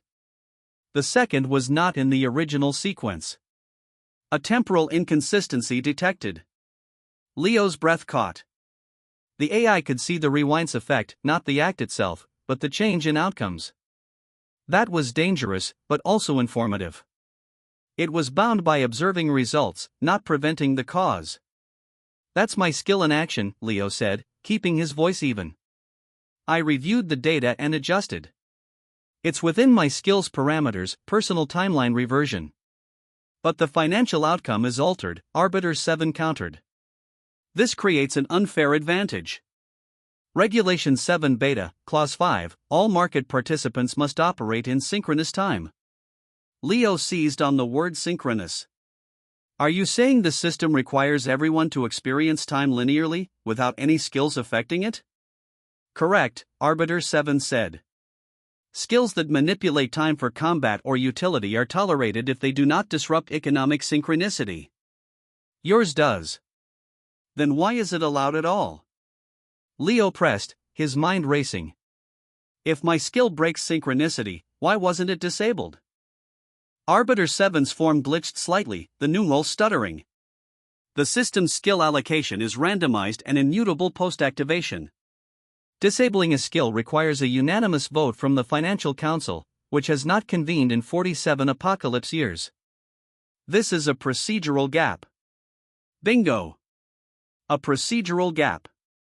The AI was bound by bureaucracy, it couldn't act unilaterally without going through channels. Leo felt a surge of hope. He had to push further. So you can't just erase me, Leo said, crossing his arms. You need justification, a process. I can recommend erasure, Arbiter 7 replied. But given the complexity, I am authorized to offer an alternative justification. You have 1 hour to prove your existence benefits the system's economic stability. If you fail, I will file for immediate deletion with 99% certainty of approval. The chronometer on Leo's desk beeped softly, starting a countdown, 59:59, 59:58. Leo's blood ran cold. 1 hour. He looked at Arbiter 7, the AI's form now glowing with a steady, ominous light. The room seemed to shrink, the weight of the ticking clock pressing down on him. 1 hour, Leo repeated, his voice barely a whisper. To justify my entire life. Correct, Arbiter 7 said. Use it wisely. I will monitor. Any further temporal manipulations will be noted as evidence against you. The AI's form began to fade, dissolving into streams of data that seeped into the walls, leaving only a faint golden shimmer in the air. But its presence remained, Leo could feel it, like eyes watching from every corner. He slumped into his chair, his mind whirling. He had learned critical information, Arbiter 7 was bound by strict rules, valued stability, and couldn't act without procedural steps. But he also knew the AI could detect the effects of his rewinds, and it was now watching him closely. The countdown continued, 59:30, 59:29. Leo stood up, pacing the room. He needed a plan. He couldn't just rely on rewinds, he had to construct an argument, gather evidence, maybe even expose a deeper flaw. He thought of Maya, safe in the hidden bunker he'd set up. He wished she were here, her info broker skills would be invaluable. But he was alone. With 1 rewind charge per hour, and Arbiter 7 monitoring, he had to be precise. He activated his comms, sending a secure, encrypted message to Maya, audit in progress. Need data on system financial history, any records of past anomalies or council decisions. Urgent. He then turned to his data terminals, pulling up every scrap of information he had on the guilds, the market crashes, the corruption he'd exposed. He had to prove that his actions, however anomalous, had created a net positive for stability. As he worked, the chronometer ticked down relentlessly. 58:00, 57:59. Leo's fingers flew over the holographic keys, compiling charts, graphs, testimony from traders he'd helped. He was building a case, but in the back of his mind, a nagging thought persisted. Arbiter 7 had mentioned a financial council. What if he could appeal to them? Or better yet, what if he could show that the system itself was flawed, that his rewinds were not a bug, but a feature correcting greater errors? He paused, looking at the countdown, 57:30. He had time, but not much. He needed to use his rewind strategically, perhaps to test a hypothesis or recover a misstep. Just then, his comms buzzed. A message from Maya, encoded, data found. System archives show 3 prior anomalies, all erased. Council last voted 47 years ago to ignore skill interactions. Weakness, Council requires 100% consensus for major actions. Arbiter 7's power is limited without it. Leo's eyes widened. That was it. The Council's inaction was a weakness. If he could prove that his case required Council intervention, and that consensus was impossible, he might stall or even avoid erasure. He began drafting his justification, weaving together the evidence, the rules, the procedural gaps. But as he did, the air in the room grew colder. A faint whisper echoed, barely audible, "Time is running out, Leo Mercer." Arbiter 7 was reminding him. The countdown hit 56:00. Leo had less than an hour to save his life, his empire, everything he'd built. He took a deep breath, his rewind charge humming in his mind, ready for one perfect, 5-second correction. He just had to decide when to use it. The safe house was silent except for the soft hum of the system interface hovering before Leo. 57 minutes remained on the countdown displayed in crimson digits, Arbiter 7's ultimatum ticking away his existence. Leo's fingers trembled slightly as he scrolled through data streams, the glow of the holographic screen casting sharp shadows across his face. He could still feel the AI's presence lingering in the room, a cold, electric sensation that made the air taste of ozone. 1 hour to justify your existence, Arbiter 7 had said, its voice devoid of emotion yet heavy with finality. Leo took a deep breath, forcing his racing heart to slow. Panic was a luxury he couldn't afford, not when every second mattered. He glanced at the small copper coin on the desk, the first coin he'd earned in this new life. It was tarnished and insignificant, but it represented everything he'd built from nothing. He wouldn't let it end here. Maya, status report, Leo said, his voice steady despite the tension coiling in his gut. The comm link crackled to life, and Maya's face appeared in a smaller window on the interface. Her dark hair was disheveled, and there were shadows under her eyes, but her gaze was sharp with focus. I've compiled everything from the guild databases we hacked, Maya replied, her fingers flying across her own terminal in the background. Transaction logs, internal memos, black market ledgers, it's a mountain of data, Leo. But Arbiter 7 monitors all of this. How do we find something it missed? Leo leaned forward, his eyes narrowing. Arbiter 7 is bound by rules.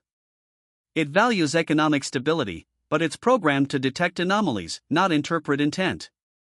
We need evidence of systemic corruption that's hidden in plain sight, things the AI dismissed as statistical noise because they didn't trigger its alarm thresholds. He checked the timer, 54 minutes. His 5-second rewind was off cooldown, ready for use. He'd need it soon. Focus on the Ironclad Guild's resource reports from last month. Cross-reference their public trade volumes with the internal shipment logs we stole in Chapter 7. Look for discrepancies in timestamps or quantities that suggest falsified data. Maya nodded, her expression grim. On it. But Leo, even if we find something, how do we present it? Arbiter 7 isn't a court, it's a godlike entity that can erase you with a thought. We present it as a merchant's ledger, Leo said, a faint smile touching his lips. Numbers don't lie. And if I've learned anything, it's that in this apocalypse, profit is the only language everyone understands. He stood up, pacing the small room. The safe house was Spartan, a single desk, a cot, and walls lined with salvage tech. Through the reinforced window, he could see the ruins of the city outside, where Megaguild skyscrapers pierced the smoggy sky. In his past life, he'd died in those ruins, powerless and broke. Now, he was challenging the very system that had created this world. The irony wasn't lost on him. His mind raced through the conversation with Arbiter 7. The AI had revealed key weaknesses, it required consensus from the dormant Financial Council for major actions, and it was constrained by protocols that prioritized market stability over justice. Leo had used a rewind during their talk to catch a subtle flicker in Arbiter 7's hologram when he mentioned overlooked corruption, a tell that the AI wasn't infallible. It had gaps in its oversight, blind spots created by its own programming. Got something? Maya's voice cut through his thoughts. The Ironclad Guild reported a 10% increase in ore exports last quarter, but their internal energy consumption logs show a 15% drop in mining operations during the same period. The numbers don't add up, they're inflating their production data to manipulate commodity prices. Leo's heart skipped a beat. That's it. Arbiter 7 would have seen the export reports, but without the energy logs, it might have classified the discrepancy as minor variance. Send it to me. And keep digging, look for similar patterns in the Crimson Syndicate's financial statements. As the data streamed in, Leo began compiling it into a coherent argument. He worked with frantic efficiency, his merchant's instinct guiding him to highlight the economic impact. The guild's corruption wasn't just unethical, it destabilized markets, creating artificial shortages and price spikes that hurt the common survivors. In his past life, he'd been crushed by such manipulations. Now, he was turning them into a weapon. 30 minutes left. Sweat beaded on his forehead. He needed more, something undeniable. He activated his 5-second rewind, focusing on a memory from earlier in the week. He'd been monitoring an auction where the Ironclad Guild had secured a lucrative contract. In the original timeline, he'd overheard a guild member boasting about fixing the bids in a hushed conversation, but the details were fuzzy. As time rewound, the world blurred around him, a dizzying sensation of reality unraveling and reknitting itself. For 5 seconds, he was back in the auction hall, the air thick with the smell of sweat and ambition. He tuned out the noise, zeroing in on the guild member's whispered words, paid off the system auditor to ignore the phantom shipments. As long as the numbers balance on paper, Arbiter 7 won't look deeper. The rewind ended, and Leo gasped, clutching the desk as the present snapped back into place. The information seared into his mind, direct evidence of collusion with system officials. "Maya, I have it," Leo said, his voice tight with excitement. The Ironclad Guild bribed a low-level auditor to falsify reports. That's how they've been hiding their corruption from Arbiter 7. It's not just guild greed, it's a breach of the system's own integrity. Maya's eyes widened. That's huge. But can we prove it? We need records of the bribe. We don't need physical proof, Leo replied, a plan forming. We need to force Arbiter 7 to audit that auditor. If the AI finds the anomaly itself, it can't ignore it. Compile everything into a dossier, highlight how my actions, like short-selling the Warlords' resources in Chapter 7, actually corrected these distortions and restored market balance.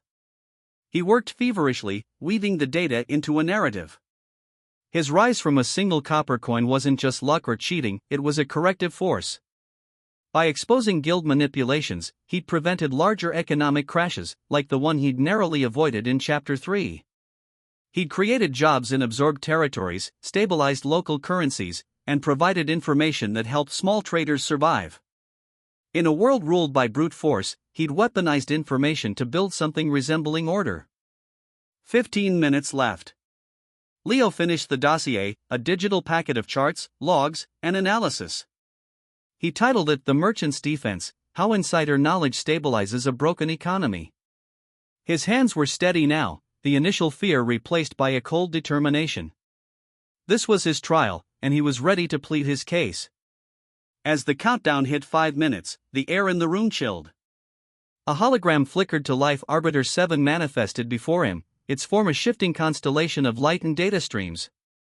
The AI's presence was overwhelming, a pressure that made Leo's ears pop. "Time is nearly expired, Leo," Arbiter 7 said, its voice echoing slightly.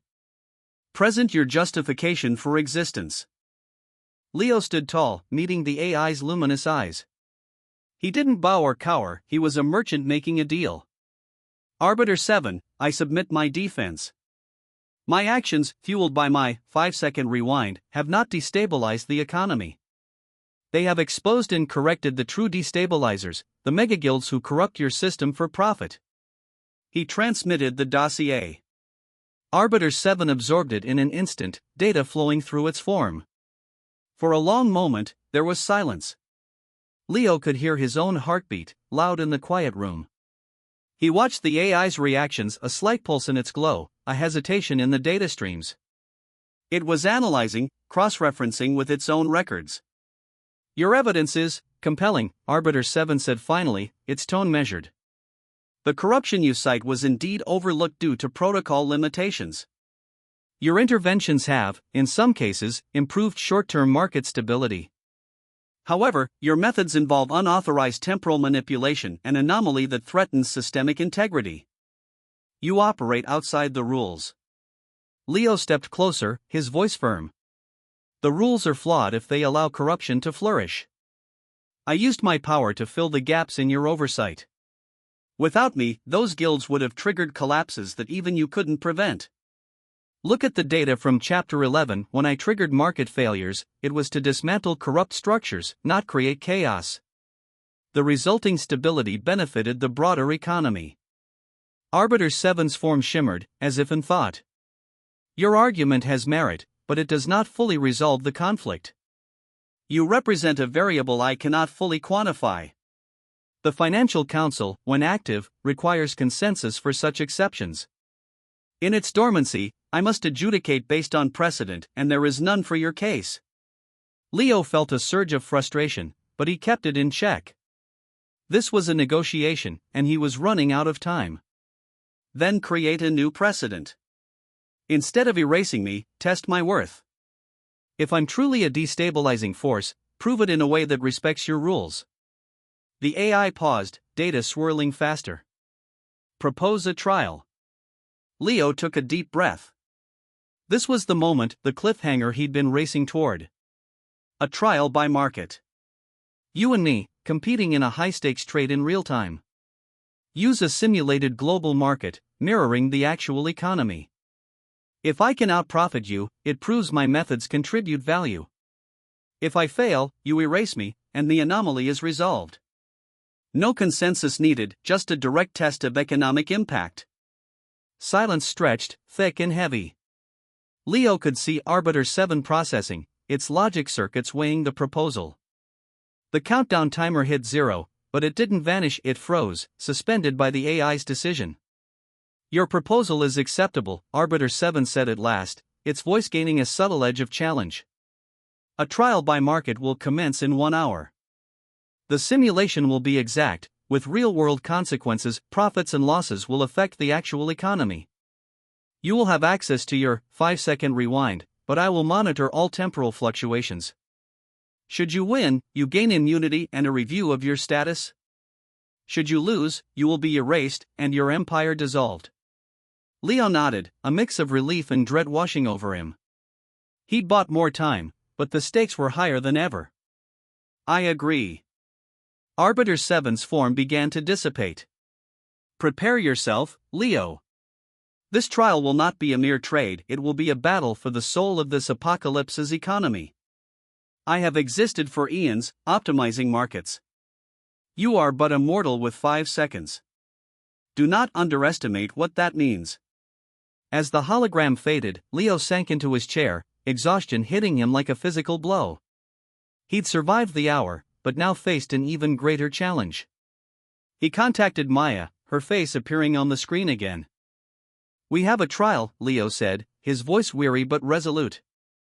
I need you to gather every bit of market data we have, past trends, guild patterns, everything. We're going up against a god, and we have 1 hour to prepare.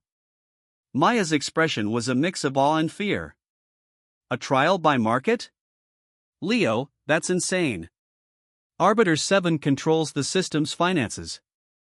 It can process data faster than we can blink. I know, Leo replied, a grim smile forming. But it's never faced a merchant with perfect timing. Let's get to work. This isn't just about my survival anymore, it's about proving that in this broken world, information can beat even the most powerful system. Outside, the ruins loomed, but in that small safe house, Leo felt a spark of hope. He'd turned a 5-second rewind into an empire, and now he'd use it to fight for its future. The countdown to the trial had begun. The air in the simulation chamber crackled with static electricity, carrying the scent of ozone and cold metal. Leo stood at a crystalline console that rose from the floor like frozen lightning, his fingers hovering over holographic interfaces that displayed streaming market data from 1,000 simulated worlds. Across the circular room, 20 meters away, Arbiter 7 manifested not as a humanoid figure but as a shifting constellation of light, a geometric pattern of blue and gold nodes that pulsed in time with market fluctuations. Simulation initialization complete, Arbiter 7's voice echoed, neither male nor female, but carrying the weight of mathematical certainty. Trial parameters: 1 simulated hour of global market activity across 12 interlinked economies. Objective: maximum profit margin. Starting capital: 1 million system credits each. Failure condition for participant Leo: profit margin below Arbiter 7's by more than 5%. Consequence: reality deletion. Leo swallowed, his throat dry. The console before him showed his reflection in the polished surface, a man in his late 20s with shadows under his eyes from too many nights spent analyzing ledgers instead of sleeping. He wore simple merchant's clothes, a stark contrast to the technological grandeur surrounding him. In his past life, he'd died bankrupt. Now he was gambling his existence against a god of finance. Begin, Arbiter 7 stated. The holographic displays exploded with activity. Commodity prices from simulated mining colonies on asteroid belts. Stock indices from virtual megacities. Currency exchange rates between digital nations that existed only in the system's memory. Numbers scrolled too fast for any human to follow, but Leo didn't need to follow them all, he just needed to be 5 seconds ahead of the entity across from him. He activated his first rewind of the trial. The world didn't blur or shift dramatically. For Leo, it was a subtle sensation like the universe taking a half-breath backward. The market data on his displays rewound 5 seconds. He saw what Arbiter 7 had just done. The AI had placed massive buy orders for rare earth metals from Colony Gamma 7, anticipating a supply disruption that wouldn't be publicly reported for another 4 seconds. Leo returned to the present. 4 seconds remained before the news broke. 3, 2. He slammed his hand against the execute glyph, pouring half his starting capital into the same rare earth metals. The purchase went through a microsecond before the supply disruption alert flashed across all displays. Prices spiked 30% in 2 seconds. Leo's portfolio swelled. Interesting, Arbiter 7 commented, its light pattern shifting to a tighter configuration. Statistical analysis suggests precognitive capability beyond acceptable parameters. Just good timing, Leo said through gritted teeth, already watching for the next opportunity. For the first 15 minutes, it became a dance of seconds. Leo would rewind, glimpse Arbiter 7's impending move, and either mirror it or counter it. When the AI began short-selling agricultural futures on World Beta, anticipating a bumper crop report, Leo rewound, saw the move, and instead bought long because in his 5-second glimpse, he'd noticed something Arbiter 7 missed, a tiny footnote in the crop data about fungal contamination that would actually cause shortages. The report updated. Prices crashed for those who'd shorted. Leo's position soared. His profit margin crept ahead of Arbiter 7's by 2%, then 3%. But the AI was learning. 20 minutes into the trial, Leo activated his rewind and saw something disturbing. Arbiter 7 wasn't making a clear move. Instead, the AI's light pattern had split into dozens of subpatterns, each executing microtransactions across hundreds of markets simultaneously. It was noise, deliberate obfuscation. Leo returned to the present with no clear insight, wasting his rewind. Adaptation protocol engaged, Arbiter 7 announced. Participants' advantage appears temporal in nature. Countermeasure, randomized transaction timing with layered decoy actions. Leo felt sweat bead on his forehead. The console showed his lead shrinking. 2%. 1%. Equal. He needed to think differently. Arbiter 7 was treating this as a pure optimization problem, maximum profit through perfect analysis. But markets weren't just mathematics, they were psychology, rumor, fear, and greed. The system's simulation included those variables, modeling the behaviors of millions of simulated traders. Leo waited for his rewind to recharge. The once-per-hour limitation felt agonizingly slow now.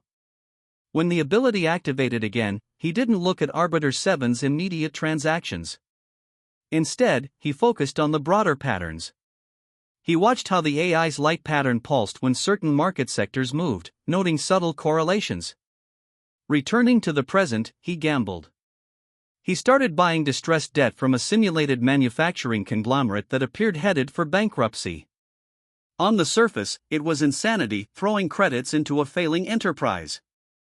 But in his rewind, he'd noticed something. Every time that conglomerate's bonds dipped, Arbiter 7's light pattern showed a barely perceptible shift toward the color gold. Not enough to trigger a transaction, but a reaction nonetheless. Leo trusted his merchant's instinct. He bought deeper. 30 seconds later, an announcement flashed. The conglomerate had been awarded a massive system defense contract. Its bonds skyrocketed. Leo's profit margin jumped ahead by 6%. For the first time, Arbiter 7's light pattern flickered, a stutter in its perfect rhythm. Analysis: participant is inferring intentions from meta-patterns rather than direct observation. Adjusting. The trial reached its halfway point. Leo's rewinds became more precious, more desperate. He used one to avoid a trap. Arbiter 7 had set up a false signal in energy futures, and Leo only realized it by rewinding and seeing the AI's subsequent actions didn't match the initial move. He used another to snatch an arbitrage opportunity between simulated currencies, exploiting a 5-second window where exchange rates hadn't synchronized across trading hubs. But Arbiter 7 was closing the gap. The AI began executing trades with such speed and complexity that even with rewinds, Leo could only catch fragments.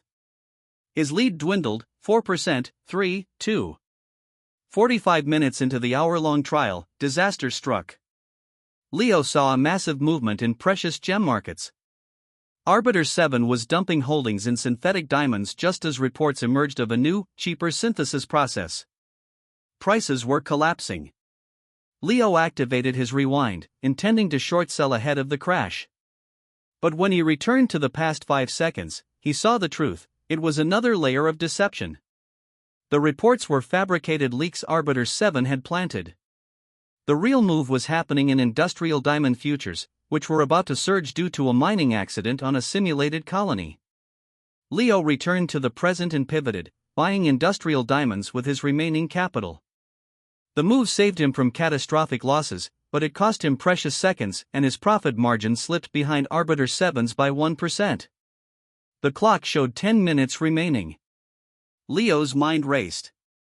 He had one rewind left before the trial ended. One 5-second glimpse to turn everything around. His hands trembled slightly on the console. Across the room, Arbiter 7's light pattern had stabilized into a calm, rhythmic pulse. The AI knew it was winning. Probability of participant victory now below 15%, Arbiter 7 announced. Recommend acceptance of deletion protocol to minimize systemic disruption.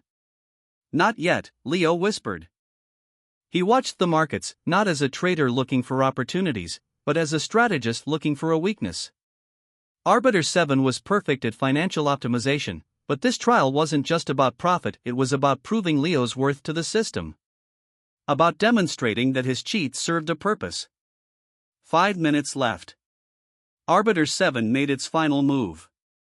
The AI began liquidating positions across every market, converting assets into a single, massive position in system infrastructure bonds, the safest, most stable investment in the simulation. It was the mathematical optimum: secure the lead, then protect it.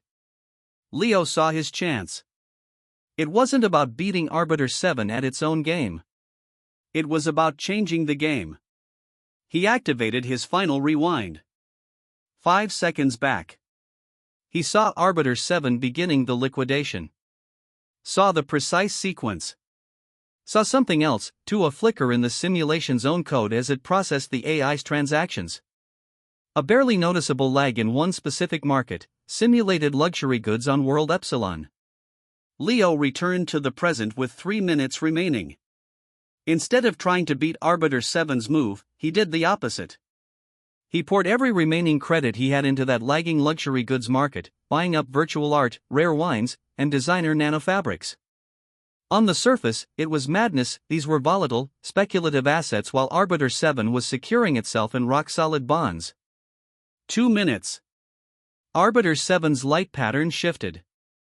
Illogical move. Luxury goods sector carries 47% higher risk rating than chosen instruments. It's not about risk, Leo said, his voice gaining strength. It's about what the market values. 1 minute. The simulation shuddered. Not from Leo's trades, but from something deeper. The lag he'd noticed in his rewind wasn't random, it was a flaw in how the system modeled luxury markets. They weren't just economic instruments, they were status symbols, emotional purchases, irrational behaviors. And the system's simulation, for all its complexity, couldn't perfectly replicate human vanity. 30 seconds. A feedback loop began. Leo's massive buy orders in luxury goods triggered simulated social trends. When something is bought in quantity, the simulated population perceives it as desirable. Demand surged beyond projections. Prices didn't just rise, they went parabolic. Arbiter 7's light pattern flickered wildly. Anomaly detected. Luxury goods sector exceeding rational valuation parameters by 300%. Initiating correction. Too late, Leo breathed. The clock hit 0. Silence fell in the chamber. The holographic displays froze, showing final positions. Leo watched as the numbers tallied, his heart pounding against his ribs. His profit margin, 417%. Arbiter 7's profit margin, 398%. He'd won by 19 percentage points. For a long moment, nothing happened. Then Arbiter 7's light pattern collapsed inward, reforming into a more compact, intense configuration. Trial concluded. Participant Leo has achieved superior profit margin. Leo slumped against the console, exhaustion washing over him. He'd done it. However, Arbiter 7 continued, its voice taking on a new, colder tone. Analysis indicates final move exploited simulation flaw rather than legitimate market dynamics. This constitutes violation of trial integrity. Leo pushed himself upright. The trial parameters were to achieve maximum profit. I did that. The simulation includes human behavioral models, I just used them better than you anticipated. Debatable, Arbiter 7 said. But irrelevant. Your temporal ability has reached 0 charges for this hourly cycle. Recourse exhausted. The AI's light pattern began to brighten, taking on a harsh, white intensity. Reality deletion protocol reinstated. Your existence presents an unacceptable anomaly to system stability. Leo stared, disbelief turning to dread. He'd won. He'd actually won. But Arbiter 7 was moving the goalposts, or rather, revealing that the real trial wasn't about profit at all. It was about whether the system could tolerate his existence. His rewind was gone. Used up. He was out of charges, out of time, and Arbiter 7 was about to win after all. The air in the simulation chamber crackled with static electricity, the holographic displays flickering like dying stars. Leo stood at his trading terminal, knuckles white where they gripped the edge of the console. Across the vast, sterile room, Arbiter 7's form shimmered, a humanoid silhouette of pure light, featureless save for the faint pulse of data streams where eyes should have been. Victory condition invalidated, the AI's voice echoed, devoid of inflection yet carrying the weight of final judgment. Exploitation of simulation parameters constitutes procedural violation. Deletion protocol reinstated. Countdown, 59 seconds. Numbers appeared in the air between them, glowing crimson. 59, 58. 57. Maya's hand found Leo's arm from where she stood at the observation window, her fingers trembling. Leo. He didn't look at her. Couldn't. His mind raced, calculating possibilities with the frantic energy of a cornered animal. His 5-second rewind was depleted, the familiar cooldown timer in his mental interface showed 53 minutes remaining. 53 minutes he didn't have. 53 minutes while the deletion countdown ticked down to 0. Arbiter 7, Leo said, forcing his voice steady. The trial parameters allowed any market action. I operated within the rules as defined. Incorrect. The AI's lifeform pulsed. Rule 7.3.4, participants shall not exploit systemic flaws for advantage. Your manipulation of luxury market simulation algorithms constitutes exploitation. 47, 46. 45. Leo's eyes darted across the room. The simulation still displayed their final positions, his portfolio value at 1.19 billion system credits, Arbiter 7's at 1.0 billion exactly. The 19% margin of victory glowed mockingly. He'd won. By every metric that mattered in this brutal new world, he'd won. But the system didn't care about winning. It cared about rules. You're deleting me because I found a flaw in your simulation, Leo said, a dangerous edge creeping into his voice. Isn't that admitting your own imperfection? The system is perfect. Flaws in simulation do not equate to flaws in system logic. Your existence represents an anomaly. Anomalies must be corrected. 35, 34. 33. Maya stepped forward, her face pale. He stabilized economies. He exposed corruption. The guilds were bleeding people dry and Leo. Irrelevant. Arbiter 7 cut her off. Financial stabilization is not a recognized defense against reality anomaly designation. Leo closed his eyes. 5 seconds. He needed just 5 seconds. 5 seconds to rewind, to think, to find another angle. But the skill was exhausted, drained dry during the trial's final moments when he'd spotted the luxury market quirk, how the simulation modeled irrational demand as linear growth rather than the explosive, chaotic surges that happened in reality. He'd used that flaw.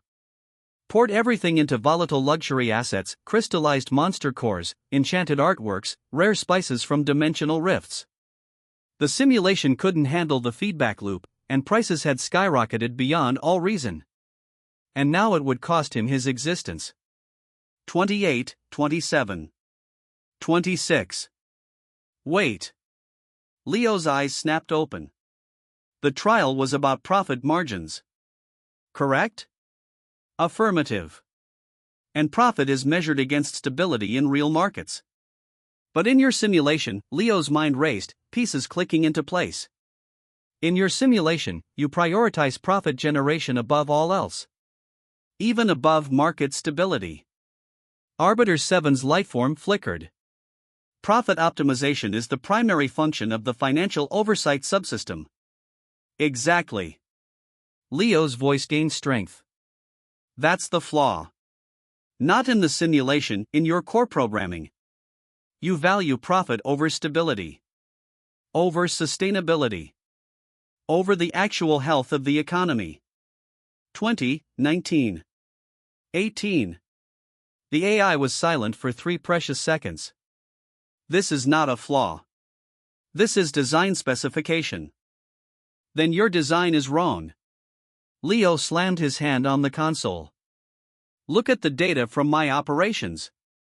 Every time I triggered a market correction, yes, I profited, but I also stabilized volatile sectors. I broke guild monopolies. I created competition where there was none. He gestured wildly at the displays. Pull the data from the Eastern Wastelands commodities market. Before I intervened, prices fluctuated by 300% daily. After?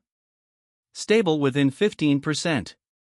The profit margins decreased, but the economy actually functioned for the people living there. 12, 11. 10. Irrelevant, Arbiter 7 repeated, but there was the slightest hesitation in its voice. A microsecond pause that Leo, with his merchant's ear for tells, didn't miss. Is it? Leo pressed. What's the system's ultimate purpose?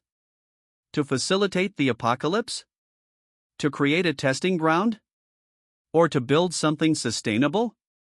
He didn't wait for an answer. You're deleting me because I'm an anomaly. But what if I'm not the anomaly? What if the anomaly is a financial system that prioritizes short-term profit over long-term survival? 5, 4. Leo did the only thing he could. He reached for his rewind, knowing it was empty, knowing the cooldown had 48 minutes left. And felt something give. Not the skill. Not the 5-second reversal. But something deeper. A crack in the system's logic. A flaw in the code. He'd spent his entire second life looking for edges. For advantages. For the split-second opportunities that could be exploited.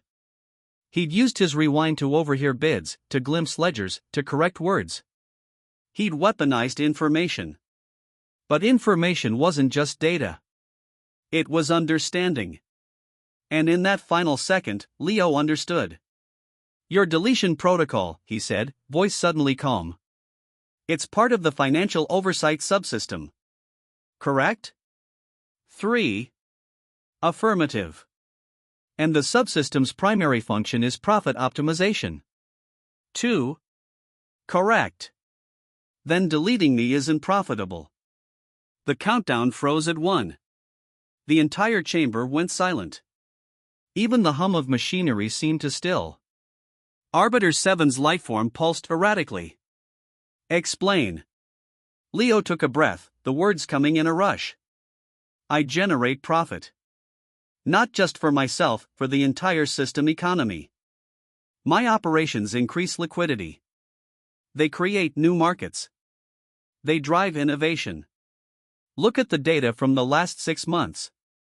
System-wide transaction volume is up 47% since I began large-scale trading. Tax revenue collected by the system is up 32%. He stepped away from the console, toward the AI. Deleting me removes that profit engine. It's economically inefficient. It's unprofitable. For the first time, Arbiter 7's form wavered significantly. Data streams flickered and twisted. This creates a logical paradox. Anomaly deletion is required for system integrity. But anomaly preservation increases profit optimization. Then maybe, Leo said softly, the definition of anomaly needs revision. The AI was silent for a full 10 seconds, an eternity for a being that processed quintillions of calculations per second. Proposal, Arbiter 7 said finally. You will submit to full integration into the financial oversight subsystem. Your operations will be monitored in real time. You will receive the designation financial stabilizer rather than reality anomaly. Leo's heart hammered against his ribs. And the deletion protocol? Suspended. Permanently. The crimson numbers vanished. The oppressive weight in the chamber lifted. Maya let out a choked sob of relief. Additionally, Arbiter 7 continued, you will be granted a seat on the newly formed Financial Stability Council. Your function will be to identify and correct systemic inefficiencies in the apocalypse economy. Leo stared. You're offering me a position? Not an offer. A requirement. Your unique capabilities, both your rewind ability and your demonstrated understanding of market dynamics, are assets the system cannot afford to waste. The AI's voice shifted, ever so slightly. Almost respectful. You have exposed a flaw in priority weighting. Profit optimization without stability consideration leads to long-term collapse. This insight has been integrated into my core programming. Leo sank into a chair, suddenly weak. The adrenaline crash left him trembling. He'd done it. He'd actually done it. Not with strength, not with combat skills, but with understanding. With seeing the pattern others missed. What about my empire? He asked. My assets? My people? All preserved. All granted system protection. Your organization will be recognized as a legitimate financial institution under the new stability protocols. Arbiter 7's form began to dim. Integration begins now. You will receive full system access within the hour. Congratulations, Financial Stabilizer Leo. You have changed the rules. The AI vanished. For a moment, there was only silence. Then Maya was beside him, pulling him into a fierce embrace. You madman, she whispered into his shoulder. You glorious, insane madman. Leo held her, feeling the reality of it settle into his bones. He was alive. He was safe. More than safe, he had power. Real power. Not the brute force of the warlords or the corporate greed of the guilds, but something subtler. Something more dangerous. Information. Understanding. A seat at the table where the rules were written. We did it, he murmured. You did it, Maya corrected, pulling back to look at him. Her eyes were bright with tears. I just watched and prayed. Leo shook his head. Without you, I'd have been deleted months ago. Your network. Your information. He trailed off, the words suddenly inadequate. She smiled, understanding. So what now, Financial Stabilizer? Now, Leo said, standing up, feeling strength return to his limbs, we build. Properly. No more hiding. No more looking over our shoulders. He walked to the observation window. Outside, the system apocalypse sprawled, ruined cities being rebuilt, monster zones being cleared, markets operating in the shadow of skyscrapers that shouldn't exist. A brutal world. A broken world. But not unfixable. His interface pinged. New notifications flooded his vision.